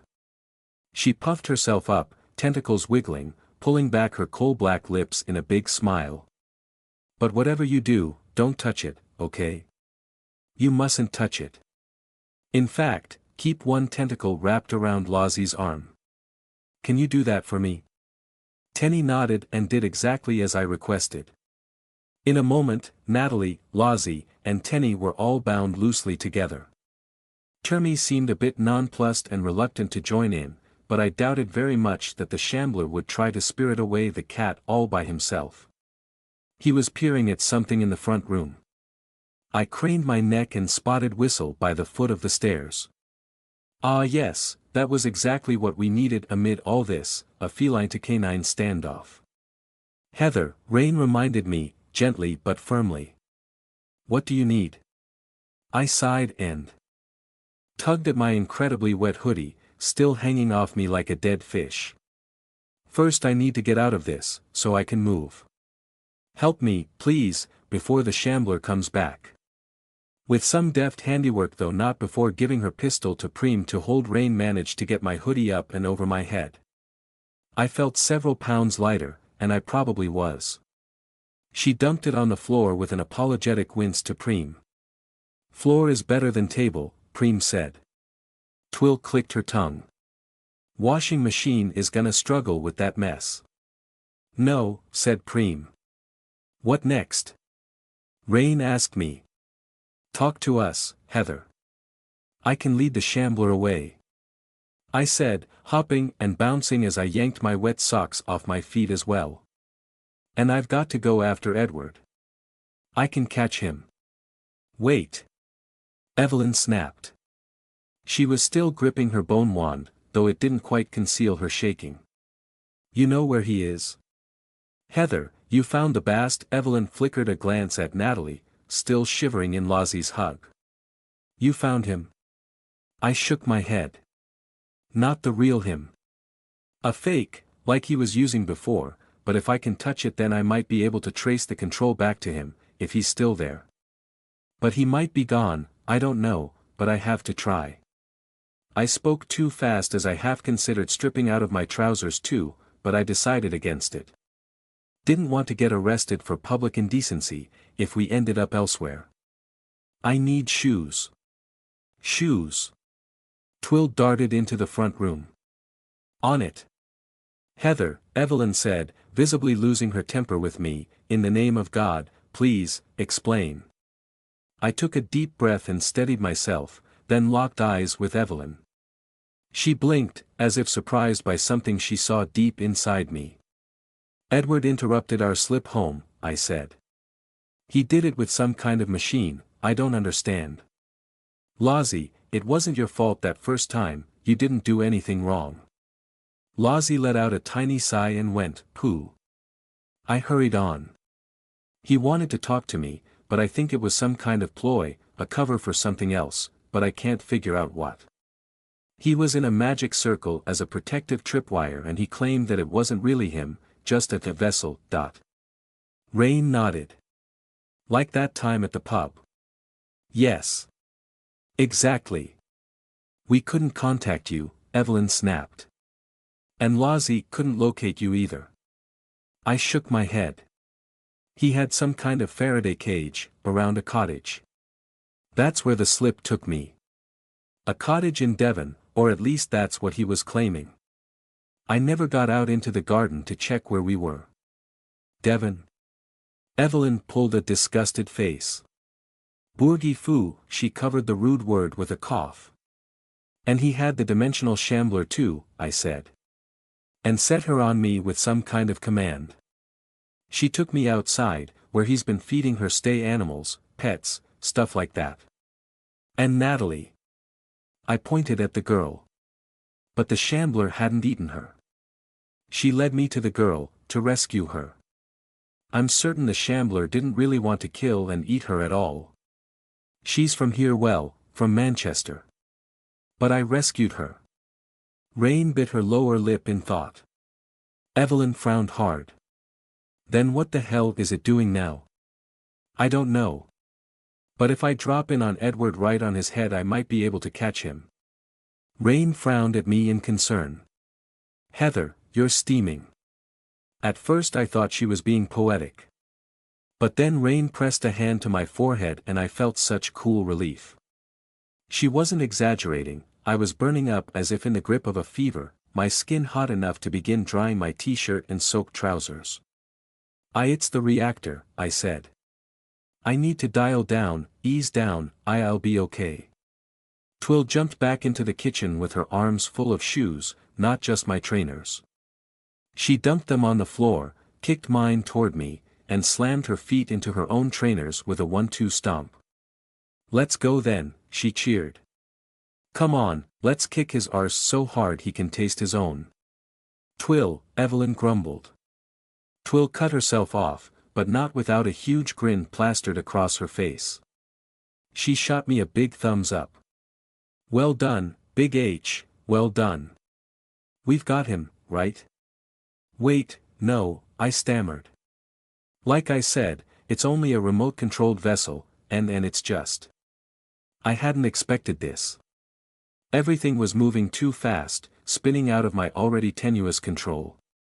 Rain scooped up her own shoes from the pile and tugged them onto her feet, then ducked into the magical workshop for a second. She returned tucking her big black combat knife into her waistband, shrugging on her armored motorcycle jacket, and hauling her homemade riot shield. Preem was helping Evelyn on with her trainers, but the doll demon was already wearing her smart black shoes. "We all ready?" Rain said, catching Evelyn's eye. "You need anything else?" Evelyn sighed heavily, doing a poor job of covering her anxiety. She gestured vaguely with her bone wand. "How about a commando unit of Royal Marines?" Rain clicked her tongue and hissed through her teeth. "Can't stretch that on short notice. We'll have to do." Preem straightened up and gave Evelyn her arm for support. "Better than any Marine." "Yeah." Twill whooped. Evelyn screwed her eyes up and grimaced. I could see the swear word trapped in her throat, but she didn't say it out loud. I took a single, hesitant step back from everybody, from my friends. "Rain, no," I said, shaking my head. "I didn't mean for this, I didn't mean for everybody to come with me. There was nobody there except him." "We don't know that," Evelyn snapped. "Not for sure." "Don't be absurd." No, I can't." Rain shot me an indulgent smile, that beaming grin that she knew I couldn't resist. "Heather, hey, as if we'd not come with." "No." I hiccuped loudly, then had to clamp down on the rising panic in my voice. Natalie was safe now, but I'd been her anchor, the one telling her she was going to be okay. The last thing that little girl needed to hear was her savior shaken and afraid and uncertain. I took a sharp breath and tried to rephrase my sudden irrational panic. "I mean, Rain, I need you to all stay here and keep Natalie safe. I can do this myself, all I have to do is drop on top of Edward, right where he's waiting or, was waiting, if he's still there. It's really simple, I can do it." I expected a look from Rain, an indulgent sigh or affectionate skepticism, a "don't be silly Heather," or rejection of what I was feeling. But she just glanced at Lozzie instead, and said, "Loz, you and Tens, you've got Natalie safe, right? The big ol' shamble isn't gonna take her anywhere." Lozzie nodded once, hard and determined, such a serious look on her little face. "Got her." "Yeah." Tenny trilled. Natalie made a little whine, burrowing deeper into the protective folds of Lozzie's poncho. Rain turned back to me. "We're coming with." "Heather, hey, the girl is safe. You got her out, you did good. We're coming with you." "What about the house?" I blurted out. "What if Edward is sending something here right now? Somebody needs to stay and watch." Evelyn sighed. "Edward is not going to hit this house with mundane asset. If he was going to do that, he would have done so already, when you were gone and out of contact. Besides, look at the front door." I blinked in confusion, then craned my neck to see all the way into the front room. 3 spider servitors were clustered around the front door, one on either side and one hanging from the ceiling, all of them watching the door like ambush predators ready for the first sign of movement. Stingers like railway spikes quivered in the air, aching to plunge into vulnerable flesh. Marmite was clutching the wall too, further off to the left, by the stairs. His segmented bone tentacles were spread out across the room like tripwires. 3. I murmured. "From the attic." "Took me enough shouting in Latin to get them into position," Evelyn grumbled. "They'll do their job this time." "What about the back door?" I gestured wide, scrambling for an excuse, but an excuse for what? "What about the windows?" "Where's Sheng?"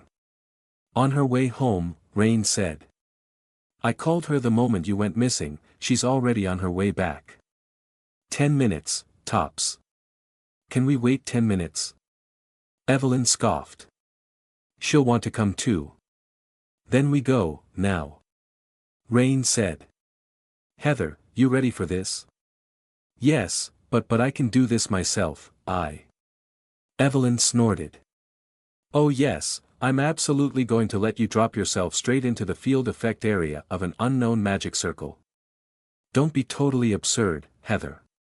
This is a real mage you're dealing with. You require my presence for this." I can counter anything that he set up for us. I stumbled back another step. Wordless panic gripped my guts. I hiccuped, loudly and painfully. I need Natalie to be safe. I need her to be safe. Rain, Evie, please, I need you to protect me, 10 years ago. It was completely irrational, but it mattered more than I would ever be able to put into words. I didn't just want Rain and Evelyn and Twill and Preem to stay here and make sure Natalie was safe, I wanted them to go back in time to save me and Maisie from Wonderland. I wanted to meet my friends 10 years earlier than I had done, because then there would be so much less pain. A seed of doubt germinated in the back of my mind. Edward Lilburn could not have chosen a more perfect victim to arouse my sympathy, my identification, my trauma and my rage. Had he engineered this on purpose? Had he chosen Natalie to find this crack in my armor? But why? To paralyze me with indecision and the memory of torment? All it made me want to do was annihilate him. I didn't have time to phrase that suspicion, or chew and digest it properly. Help came in a new form and decided for me. Click went the metal tip of an umbrella against the floor of the front room. We all looked round. 7 shades of sunlight, the yellow princess in all her soft and sharp glory, starched and prim and icy cold in her pressed blouse and smart skirt, had appeared behind Lozzie, in a similar manner to the Shambler herself. But Natalie didn't scream. Perhaps Sevens had the presence of mind to step out from behind the corner first, so as not to scare the girl. The yellow princess locked eyes with me. I will stay. The house will be safe, Heather. The girl will be safe. Sevens, I sighed, then hiccuped again, then grunted in pain. I thank you. Right on, Yellow, said Rain. It seems I am turning into a babysitter, said the yellow princess. But I make no argument with this. She looked down at Natalie. Hello, little one. Natalie didn't say anything, just stared upward at this apparition of fallen royalty. I wondered if she understood what she was looking at. She's also dehydrated and possibly starving, I said quickly, before my resolve broke again. She was stuck outside, in that swamp, for God knows how long. And she needs cleaning, and soon. I don't know what pathogens might be in the water, the mud, so be careful. Get her washed and hydrated and then be safe, okay? Please. Lozzie nodded. Tenny emitted a soft burr. 7 stared down at Natalie in an act of unspoken communication. Termy padded over to Sevens on silent paws and sniffed at the hem of her skirt. A sharp flicker from her eyes informed Termy that this lady was not for rubbing himself against, so Termy compromised by rubbing himself on her umbrella. Sevens looked very unimpressed for a heartbeat and Natalie, held in Lozzie's arms, let out a small, hesitant, but very real laugh. She was going to be okay. Not like me. And she knows, I spoke up again. This little girl, she's in the know, you understand? Lozzie, Sevens, don't lie to her, don't pretend it didn't happen. She was lost outside. That happened. It was real. Sevens lifted her eyes to mine and nodded, gently, softly. She got it. All the chances I never had. Evelyn hissed between her teeth, low enough that the girl couldn't hear. Making her parents understand is going to be a hell of a job, Heather. I shot a look at Evelyn. We can do that. I can do that. I won't let the opposite happen. Didn't say we can't, Evelyn grunted. Just not looking forward to it. Rain raised her voice. All right, ladies.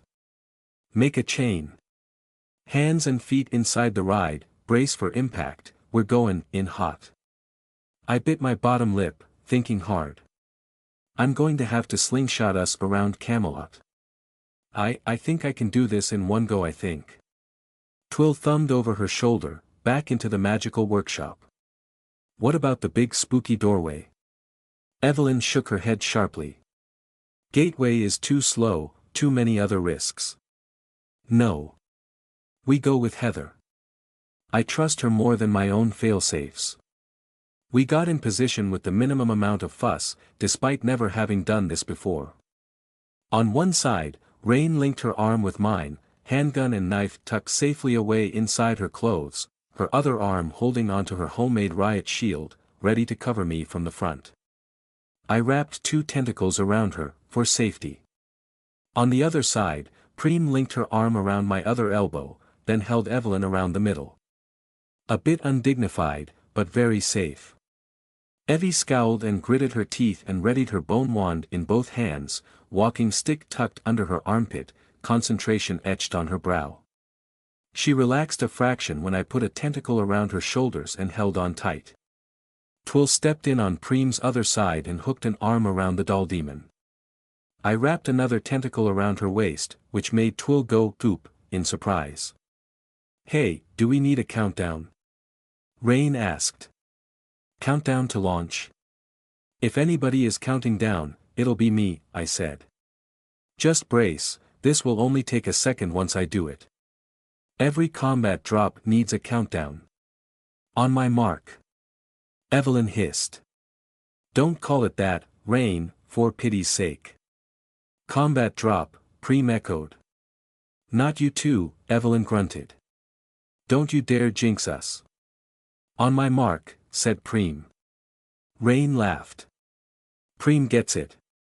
3, Preem intoned, turning her head to look at me. I nodded, tightened my tentacles, and took a deep breath. Evelyn gripped her bone wand. Twill flexed claws of semi-sold pneumosomatic flesh and bared all her teeth. Hey, Rain said. "I'm supposed to be doing the countdown." "Stay safe." Lozzie called out. 2. "We're gonna be fine." Twill called in return. "Be right back." "Everyone close your eyes," I said. 1. From over by Sevens, Termy let out a little murr. "Mark." I reached down into the black heart of the eyes lessons and pulled out an equation that was fast becoming an old friend, a tool that fit into my hand with the ease of long use, no matter how much it hurt. To slingshot us around Camelot was easy enough, I just had to readapt the trick I'd used in the library of Carcosa.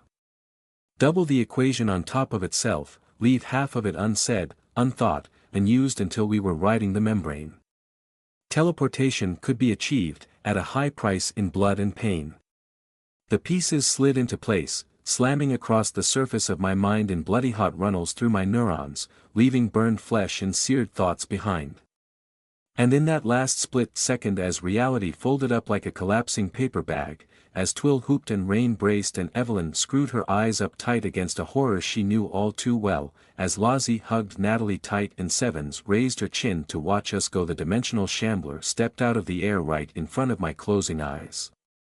Like a minnow in the wake of a shark, she stepped toward me, into the transition across the membrane, riding my slip all the way down, alongside us.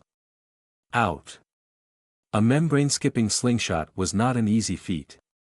Human beings are not meant to pierce the membrane between reality and outside. We're not evolved for it, physically or spiritually. The experience is like whiplash for the soul, being slammed back and forth inside one's own flesh, jarred out of place in relation to one's physical selfhood. A slingshot was more than twice as bad. I used Camelot as a reference point to swing us around before the slip completed, skimming the surface of the membrane, just like Lozzie's technique. Like a skipping stone, bouncing across the water, refusing to sink, held aloft for that crucial moment by a trick of physics as the water itself generated lift. A paradox of motion, written in the mathematics of creation. That was all a metaphor, of course. But it was the best one I had, and it got the job done. My aim was improving, too. We crashed back into reality amid the bronze evening light of a West Country sunset, flooding through the high windows of a rural Devon cottage, in the middle of that wide-open kitchen, right on top of Edward Lilburn's rickety wooden chair. It was to Rain's great credit that she managed to keep her feet and ready her makeshift riot shield, despite letting out a sound like she wanted to be terribly sick all over the floor. Twill didn't fare quite so well, reeling and stumbling and trying to catch herself on empty air with windmilling arms, howling with disorientation and pain, dropping to all fours. Preen held fast, Evelyn's harness and rock, as Evelyn herself slurred out Latin while wincing and hissing, her hands moving across her bone wand to dispel whatever traps Edward Lilburn might have left for us. The dimensional shambler landed too, right in front of us, a wall of grey muscle. But then she lurched backward as if finally afraid of me, a hopping motion more frog than ape, and knocked over Edward's chair. He wasn't sitting in it. A moment of chaos and confusion gripped us all. The shambler did not vanish, but fled to the far wall. Twill turned on the spot, reeling and growling. Rain did the same, trying to stay on her feet but almost failing. Evelyn shouted Latin and then trailed off as silence fell.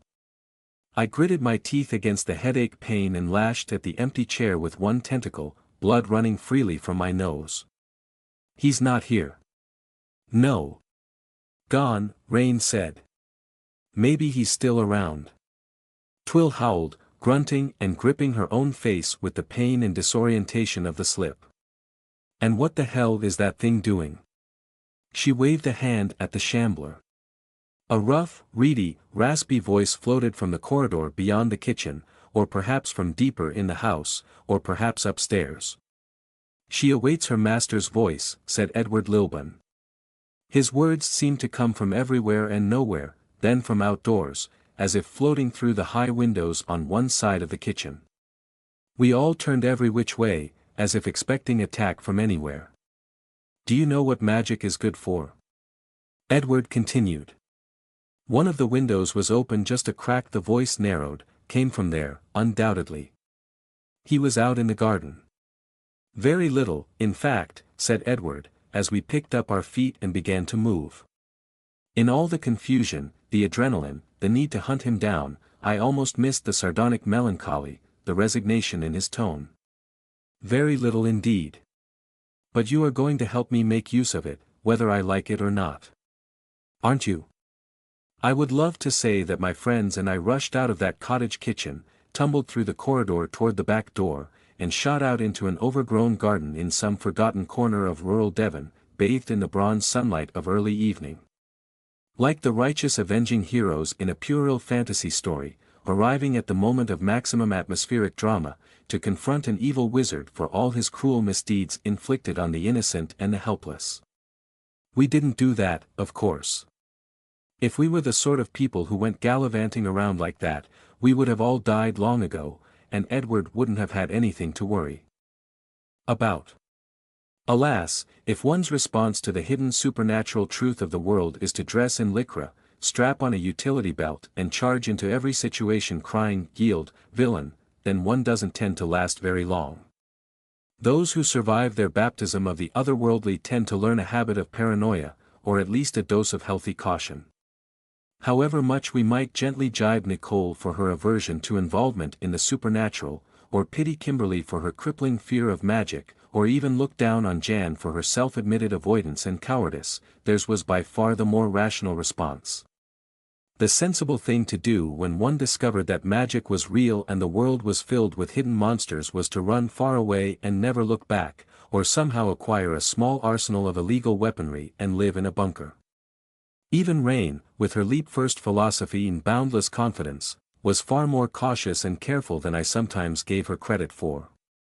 She might easily start blastin', as she so delicately put it once, but she would always check her corners first, either literally or metaphorically. So, when Edward's voice floated through the high windows on one side of that rustic cottage kitchen, we all knew it was probably bait. Well, all except Twill. After all, she was invincible. We were still standing inside the magic circle from within which Edward had addressed me earlier, next to the rickety wooden chair I'd knocked over in my frustration at discovering that he'd escaped our ambush. I was disentangling my tentacles from the others, to free them up for independent action, getting ready to move to the doorway or repel an attack, still trying to fight off the after-effects of the slingshot slip. Rain was caught in the moment of turning, looking away from the dimensional shambler and up at the window, the source of Edward's voice. Her homemade riot shield was heavy in one arm as she drew her pistol with her free hand. The shambler had stepped over the edge of the circle and was pressing herself against the back wall, a slab of grey muscle suddenly wary of us, like an animal not quite yet cornered. Preem held Evelyn steady, while Evelyn rapidly adjusted her grip on her bone wand, frowning like a gathering storm, ready to deal with whatever Edward was about to throw at us. But silly old Twill dropped to all fours, more wolf than human, and shot for the kitchen doorway in a clatter of claws on tile. Luckily for us, Evelyn knew how to use her voice as a whip. "Stay!" Twill found her voice, holding her hands up as if poised before an electric fence. "What? What? Shit, what is it? What? Shut up!" Evelyn yelled. "Nobody move unless I say, not an inch." "Don't have to tell us twice," Rain murmured. We braced for the inevitable. A moment of silence fell on the cottage kitchen, broken only by the low drone of summer insects out in the garden, the panting of our own labored breathing, and the pounding of my blood in my ears. Evening sunlight licked across the floor in tongues of invisible fire. I felt sticky sweat down my back and under my arms, mingling with the damp remnants of outsider swamp water. I held my tentacles poised, fanned out, trying to resist the urge to hiss and screech, or just follow Twill's example and launch myself at the doorway into the corridor. A deep itch entered my muscles, a tingling at the base of my skull, the need to move. Rain was like a spring aching to uncoil. Twill looked ready to bite through a steel plate. But the greatest burden fell on Evelyn, even as she leaned on Preem for support. Her knuckles were white on the bone wand, her eyes locked on the single open window where Edward's voice had come from. Visible sweat beaded on her forehead. We all knew that if some kind of magical attack came, she would be our only real protection. But nothing happened. Silence turned to seconds. Edward did not speak again. The walls didn't start bleeding or extruding tentacles or closing in to crush us. Nothing leapt out of thin air to rend us to shreds. The shambler stayed where she cowered. My shoulder blades ached. I realized I was gritting my teeth. "All right," Evelyn hissed. She sounded doubtful. "All right. All right, okay. Nobody move until I say so." "Gotcha, boss," Rain replied. No hint of sarcasm. Twill nodded too. But I couldn't answer, not with my muscles singing for action. Evelyn flicked a glance at the shambler, still pressed against the back wall, watching us with those plate-sized oil-black eyes. "Heather, does that thing understand us?" "Heather? Heather?" I had to swallow hard before I looked back as well, blinking sweat out of my eyes. I realized I'd wrapped 2 tentacles around Edward's wooden chair, and was in the process of pulling it apart. Yes, sort of," I hissed. "I think she does. A little." "The hell are we doing?" Twill hissed over her shoulder too, through a mouth made mostly of teeth. "He's right out there. Come on." Evelyn shot her a look sharp enough to cut glass. "Did you lose a chunk of your brain while I wasn't looking? Take a head wound? Get an elective lobotomy?" Evelyn looked like she wanted to beat Twill to death with her walking stick, then strangle the rest of us, then lie down and sleep for a year. I couldn't tell how much of that was exasperation and how much was the after effects of the slingshot slip. Do not go running headfirst into a trap set by an expert mage. Not even you, Twill. Not even you. But I'm invincible. And he's right there, right out there. He's gonna do for us any SEC, we've gotta hit him first. Yes, I am well aware. Evelyn spat. And he's not doing anything. Which means he's extremely unlikely to be right there, or anywhere here. We have missed him. That was bait, at best. Then what the hell did we just hear? Evelyn clenched her jaw. I don't know. We should be under attack by now. Our ambush failed. We need to leave, right now. He might still be here, said a hissing, shaking, dripping voice. That voice was mine. It took me a moment to realize I had spoken. My voice was quivering with a terrible, unspeakable need, my mouth full of so much saliva I was almost drooling down my chin. My muscles itched and ached, my head was pounding with adrenaline and aggression. Two of my tentacles were pulling and tearing at the wooden chair, ripping off splinters and shards of wood. Rain had produced her modified pneumosomatic seeing glasses and was watching me through them with open concern. Preem was staring at the chair. Abyssal instinct was screaming with the need to hunt. Edward Lilburn had escaped me once. He was prey, slippery and clever, but he was so close. Pull off his head, rip out his guts, crack his bones, find his soul. It was like electric current up my spine. Evelyn shook her head, sharp and grim, too preoccupied to notice that I was losing my mind. His presence makes no difference either way. This is a trap, and we are not walking into it. He would be an idiot not to attack us now, an idiot. Wait a moment, everybody just wait, for pity's sake, while I figure this out. Twill gritted her teeth, but she did as she was told. Rain covered the door with her handgun. I watched the shambler, trying to get a hold on myself. Evelyn adjusted her grip on the bone wand, as if preparing a different counterspell. Preem let go of her waist and supported her by the arm instead, also openly watching the shambler, in case the outsider creature was about to betray us or respond to some hidden command from Edward. Evelyn's eyes dropped to the triple-layered magic circle that surrounded us. The design was scuffed where the shambler had crossed, ruined by swamp water. Twill's claws had also scratched flaws into the reams of Latin and Greek and Arabic notation. This is inert now, Evelyn said after a moment, whatever it was doing before. Twill hissed under her breath, yeah, I coulda told you that part myself, seeing as I'm not on fire or nothing. Evelyn shot Twill a murderous look, then focused on the smaller magic circle, the one which had contained the shambler earlier. That one is textbook invocation, an invitation. That's where the swamp monster was. Yes, I croaked. It felt like my brain was creaking with the pressure of holding back. Evelyn stared for several long seconds at the strange mirrors and glass contraption beneath the windows, standing there like a cat tower made of steel. The little LCD screens and the crashed laptop were lying exactly where I'd seen them previously. Twill flexed her claws with shuddering physical impatience, grinding her teeth. Even Rain looked twitchy, as if she expected the shambler to charge us at any moment. Only Preem was placid and calm, and we all knew that was an illusion. Her unwavering gaze had the shambler pinned to the back wall. Heather? Evelyn hissed. Why yes. Yes, that's the machine he used to interrupt the slip. Or so he claimed. Evelyn shook her head. Just leaving it here like this, it's nonsense. This is bullshit. No mage would leave their secrets on display. What the hell is he doing? What's he waiting for? Rain cleared her throat softly. Something don't add up, right? Evelyn's attention snapped to me. Heather, when you were here before, what did you see?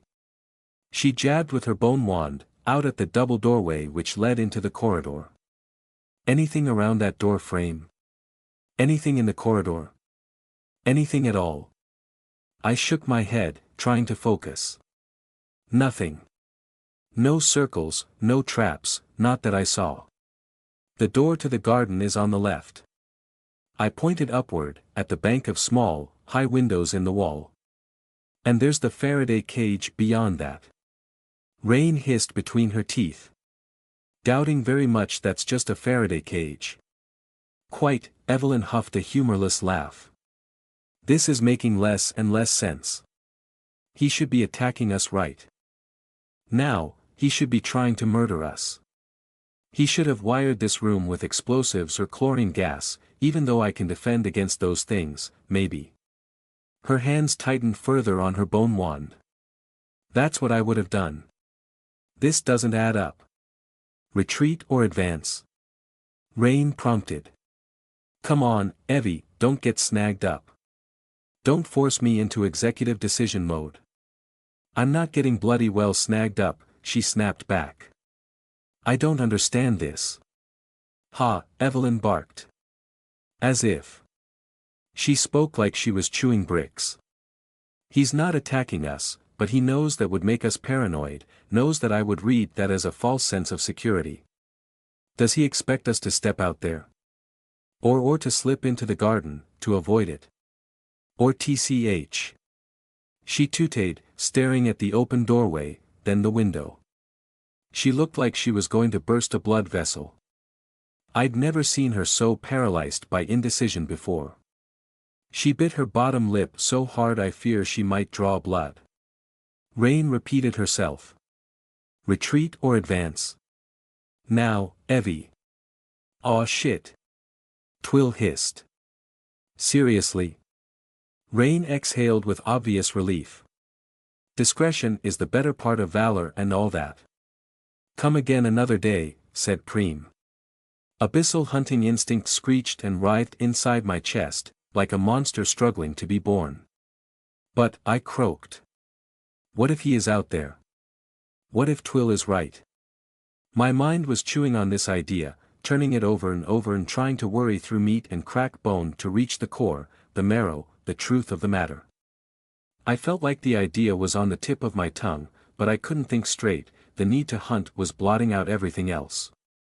The ends of my tentacles were coiling and uncoiling, as if trying to lend independent processing power to my brain. I barely noticed when I finally wrenched that wooden chair apart. Down, girl, said Preem. But it didn't work. Hey, Heather, Rain purred. Hey, look at me. Look at me. But I didn't. I couldn't. I was staring up at the single open window. Before I could stop myself, I raised my voice and called out. Are you still there? Edward, I'm talking to you. Are you still there? My voice came out as a hissing rasp, more animal trill than human words. I swallowed so hard it unknotted something deep inside my throat. A moment of silence, then. Yes. Edward's voice did not come from beyond the window, but from the air itself, or from inside the walls, or perhaps from out in the corridor, or from the room above the kitchen. For a moment he was everywhere and nowhere, a ghost on the wind. Evelyn bared her teeth and looked ready to summon hell itself with her wand. Twill twisted on the spot, back and forth, a dog responding to a sound beyond the human range of hearing. Rain froze. I almost lost control, thrumming with killing need, barely holding onto the urge to attack the walls and floor and ceiling like a flailing squid. I'm sure that wouldn't have gone well. I'd probably have just hurt myself. Then Edward whistled. A haunting high-low-high piping, the unearthly language of the dimensional shambler, not quite structured like words, but not quite animal call either. That sound came from out in the garden, no doubt about it. Something was standing out there and waiting for us, Edward or otherwise. In the corner of my vision, the shambler twitched, as if she was fighting her own response to that piping whistle. A wall of gray muscle rose up, ready to move. Running on pure instinct, I whirled toward her and fanned out my tentacles. No. I screeched, barely aware of what I was saying. No. Mine. I feed you now. I feed you. Me, not him. The shambler stared at me, frozen in animal intimidation. Edward whistled again, high-low-high, but I screeched at the sound and slapped the wall with my tentacles. The shambler flinched, but she didn't vanish, didn't step outside. Panting, dripping with sweat, I forced my words to make more sense. Go home, I said to her. I'll bring you food. But you don't listen to him anymore, you don't. Edward whistled a third time. Was that my imagination, or did I sense irritation in his tone, in the subtle stumble over the notes? The shambler cringed, but she did not obey. You don't listen to him anymore, I said. You listen to me. I'll bring you fresh meat. But no more people. Now go home. The shambler stared at me, blinked her twin pools of oily black, and then vanished. Holy shit, Heather, Twill hissed. Rain let out a low whistle. Well done, well done. Great, yes, great, Evelyn grunted. I'd never seen her so wide-eyed and focused, but also so conflicted. That's one problem out of the way, certainly. Now it's our turn to leave, right now. Heather. Evie, I whined and felt the hunting instinct rising up through my body like a flush of hot alcohol in my gut. I couldn't deny the need any longer. More than mere psychological notion, it was a physical ache, burning in every muscle. My legs itched with the desire to move. My tentacles felt like fists kept clenched for too long, and my human hands were curled into real fists. Abyssal hunting instinct knew that if I could touch Edward, I would win. I could reach down through his vessel and along the connection back to his real self. Whatever it was made of would not resist analysis and deconstruction performed by brain math. With one tentacle I could reach all the way back to the real Edward Lilburn and turn his brain into cooked meat. With one touch, there would be no need to find his stronghold, no further threats to my pack. One touch was all I needed. Twill must have recognized the look on my face or the meaning of the tension in my musculature, because she stared at me and froze. Perhaps she knew it all too well, in herself. Heather, chill out, yeah. You're getting kinda freaky there. Rain's hands were full of firearm and shield, so she bumped me with her elbow. Yeah, whoa, ease down, okay. Heather. Heather. A physical need twitched up my back muscles and out through my tentacles and down to their tips. A mad part of me briefly considered climbing the wall and squeezing out through the window. Abyssal instinct screamed incoherent demands about hunting, about moving fast, about ambushes and surprises and the rending of vulnerable flesh. Heather, Evelyn said, hard and unyielding, we need to leave, now. I don't think he's lying, I said. I was panting, quivering all over, about to break. I was going to sprint for the door any moment, damn Edward's traps, they didn't matter. I would push through it all and bring him down and rip his head from his shoulders. Only Evie's voice held me back, and only by a thread. I think he's out there. We have to, Evie, we have to try to. Evelyn gave me one of the worst looks she had ever directed toward me, fearful disdain, disbelief in my stupidity, and deep concern. I do love you, Heather, but... Hunting instinct screeched to a halt, not unlike Twill slamming into Evelyn's whip-crack voice earlier. Apparently Twill wasn't the only one who Evelyn had on a leash. I blinked several times, turning toward Evelyn and gaping like a fish.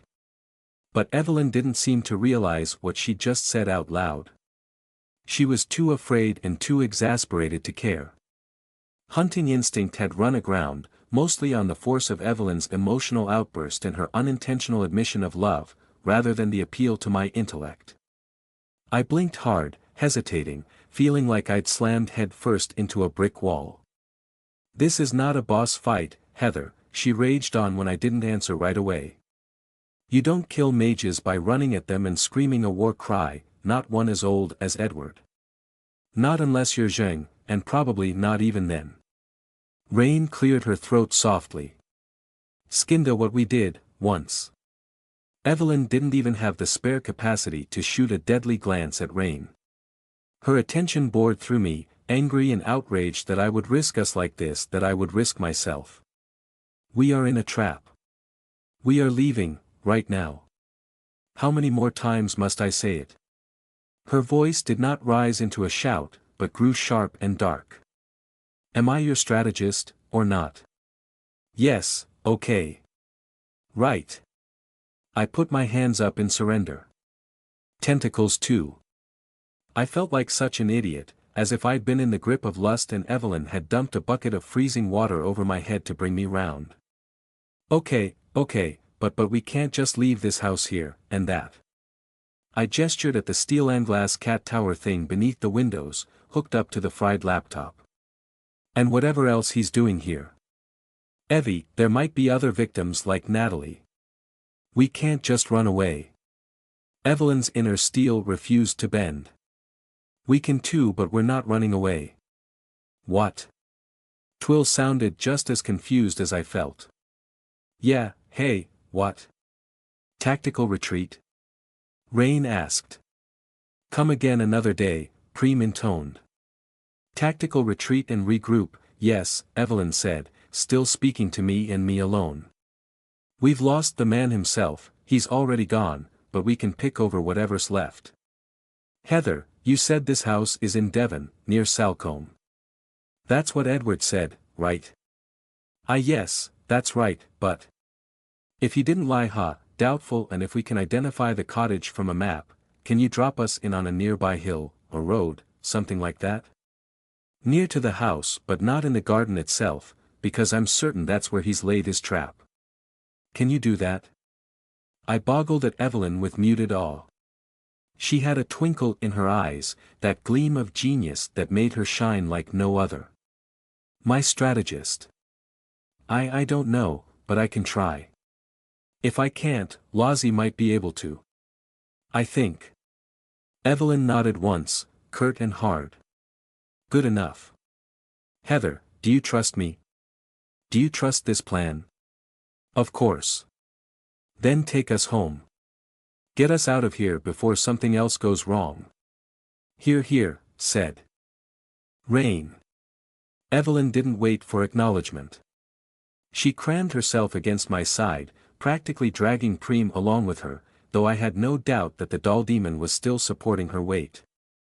I wasted no time on spluttering or planning, I just wrapped a tentacle around the pair of them, securely anchored. Rain stepped back toward me as well, though she kept her shield raised and her handgun pointed at the open door, just in case. I reached out and took her by the arm, adding a tentacle around her waist too. Twill rolled her eyes and huffed and made a great deal of fuss, but she hopped back across the boundary of the magic circle and submitted to the new plan of retreat and regroup, no matter how much it offended her hunter's sensibilities. I looped 2 tentacles around her fuzzy shoulders, a double harness, in case she decided to dart off at the last moment. That made her yelp in surprise, then she swallowed a growl. Keeping a werewolf restrained was a new experience indeed. Ready? I asked out loud. My heart was hammering in my ears. Ready, said Preem. Rain nodded. Whenever you are. Yes. Go. Evelyn snapped. Remember to close your eyes, I said. I did the same, closing my eyes, taking a deep breath, trying to shut out the cottage kitchen and the glowing evening light and the high-pitched whine on the edge of my hearing and Edward's voice, a sudden reedy rasp crawling up a throat clogged with tar, as if just on the other side of the kitchen wall, out in the overgrown garden. There is no way out. But I was already plunging my mind downward, sinking into the depths of black oil and toxic waters, dredging out the infernal machinery of the eye's lessons. The equation to slip, to send us out, was as familiar as an old tool by now. My hand slid into the grip, the weight of it was a known quantity at the end of my arm, and I understood the function better than I had ever wanted to. The equation seared and hissed across the surface of my brain, white-hot fire shooting lances of pain down my neck and into my lungs and belly. And nothing happened. The frozen split second of hyperdimensional mathematics, the speed of thought moment where I performed the equation, collapsed back into regular time. A sledgehammer of pain crashed into my head, like a band of red-hot steel expanding inside my skull. My stomach clenched and spasmed, trying to reject the logic of the eye. I cried out, a pitiful sound, as my friends caught me before I collapsed to my knees. We were still standing in the cottage kitchen, my friends were still tight and secure in my grip, and sunlight like fire on bronze was still pouring through the kitchen windows. And Edward was still talking. Through the Faraday cage. And it is so much more than that now. And it is almost complete. Thank you, Heather Morell. Heather. Rain, in near panic. Hey, hey. Twill, shouting. Oh shit, oh shit, oh shit. Everyone was talking at once. Strong hands held me up beneath my armpits and around my waist as I sagged and whined.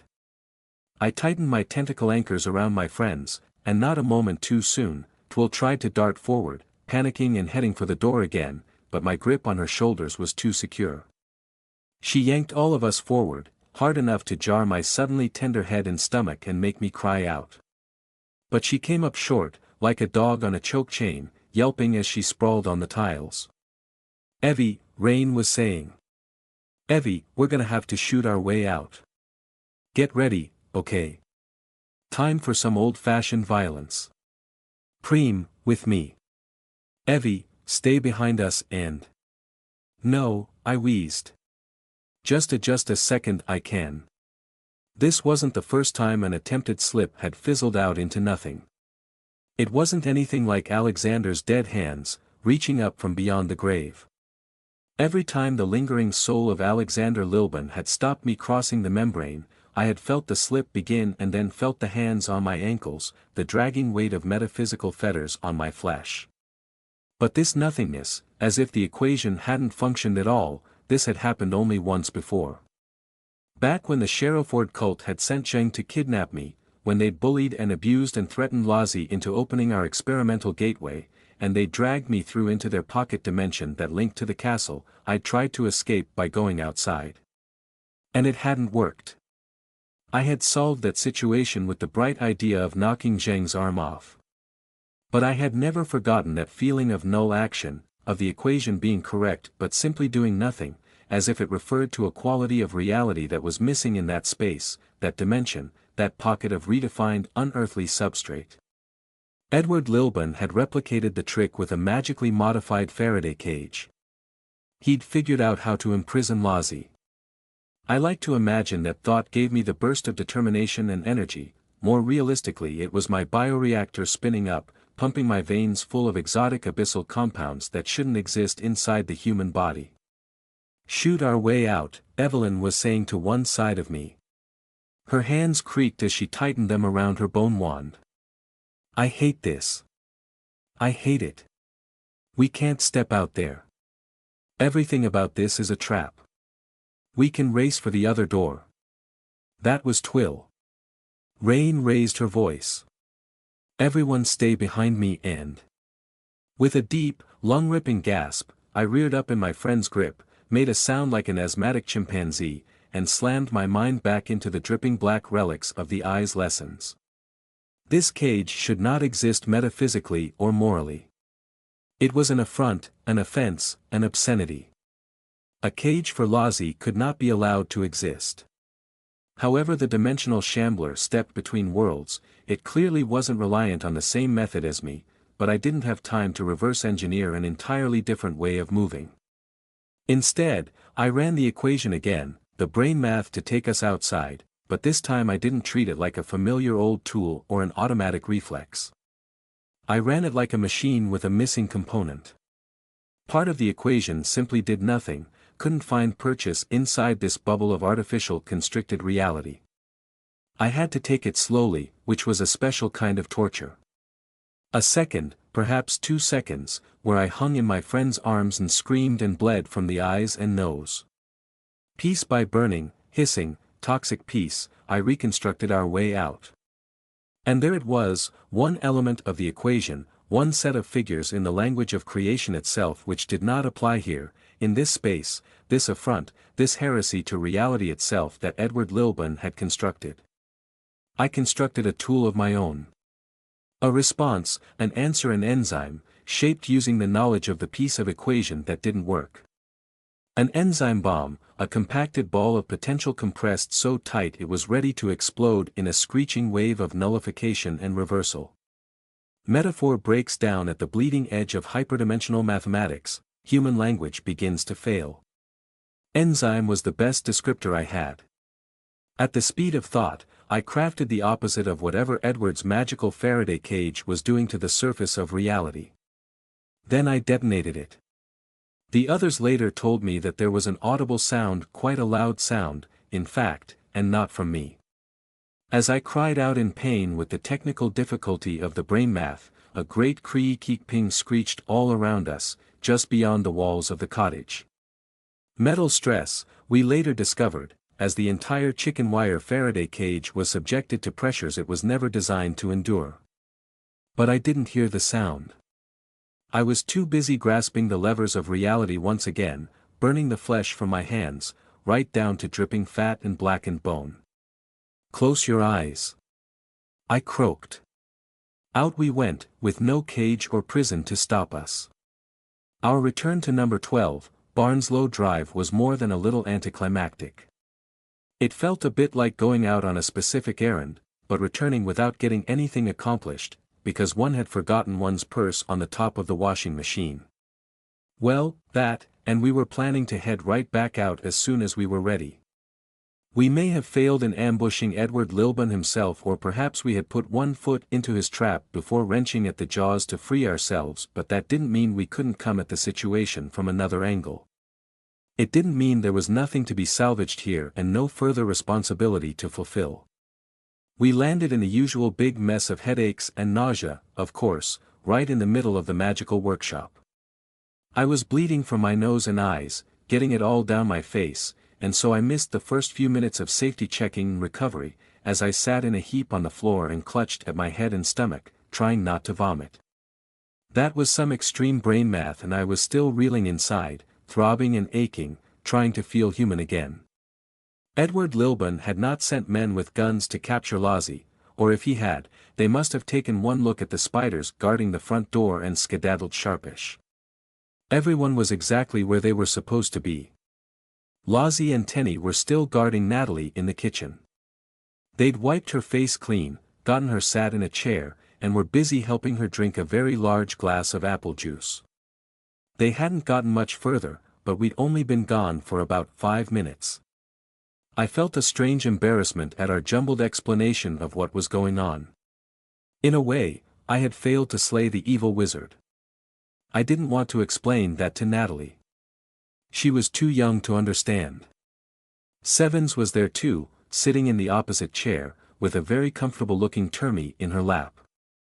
The marmalade gentleman was getting marmalade hairs all over Seven's skirt, but she somehow pretended it wasn't happening, even while luxuriously stroking his fur with one hand. "We're in no rush," Evelyn explained to everyone, as Rain helped me wash my face and Twill looked ready to claw at every errant shadow.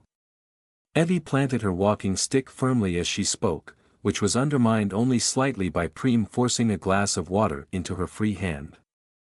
"Yes, Preem, thank you, right, yes. As I was saying, we're not aiming to catch him anymore. He's likely long gone. We're aiming to get to that house safely, from a direction that won't trigger whatever he had waiting for us." "Safety first," said Preem. "Safety first," I croaked and then spat blood into the kitchen sink as Rain rubbed my back. "Good idea." Sevens cleared her throat with expert delicacy. "And what about Mademoiselle Shambles?" "Heather made friends with it," Evelyn grunted. "With her? I think we can be sure she's not listening to Edward's commands anymore." "She obeyed Heather, instead." Evelyn sighed and glanced at Natalie. The little girl was watching the proceedings with shell-shocked eyes, wide and staring, like she wasn't all there. No child should look like that. "Still, Lozzie. And Tenny, you keep an eye on things, until we've confirmed." "Yes." "Yawa," Tenny trilled. Lozzie did a little mock salute, making sure Natalie could see the comedy gesture. But the girl just stared at her glass of apple juice. The poor thing was exhausted, physically and mentally. I was starting to feel the same. As the remnants of hunting instinct dribbled away, a great weariness came over me, not all physical. Failure dragged hard. I let my bioreactor spool down, slowly and carefully. Locating likely candidates for the Faraday-caged cottage took about half an hour in the end. Evelyn had Preem fetch her laptop from upstairs, complete with the mouse so she didn't have to fiddle with the trackpad. She set it up on the table in the magical workshop, with the rest of us peering over her shoulder now and again. Evelyn opened Google Maps and got started. Assuming Edward was telling the truth. Twill scoffed. "Big ask. Still think we've lost the place." Assuming Edward was telling The truth. Twill put her hands up. All right, all right. Then that cottage was near, where was it, Heather? Salcombe, I croaked, leaning heavily on Rain. She was practically carrying me. Never heard of it before. Seaside place, Rain supplied. Kinda famous? A little, Evelyn grunted. I've heard of it, I think. She panned the map down over the West Country, then Devon, then searched for Salcombe.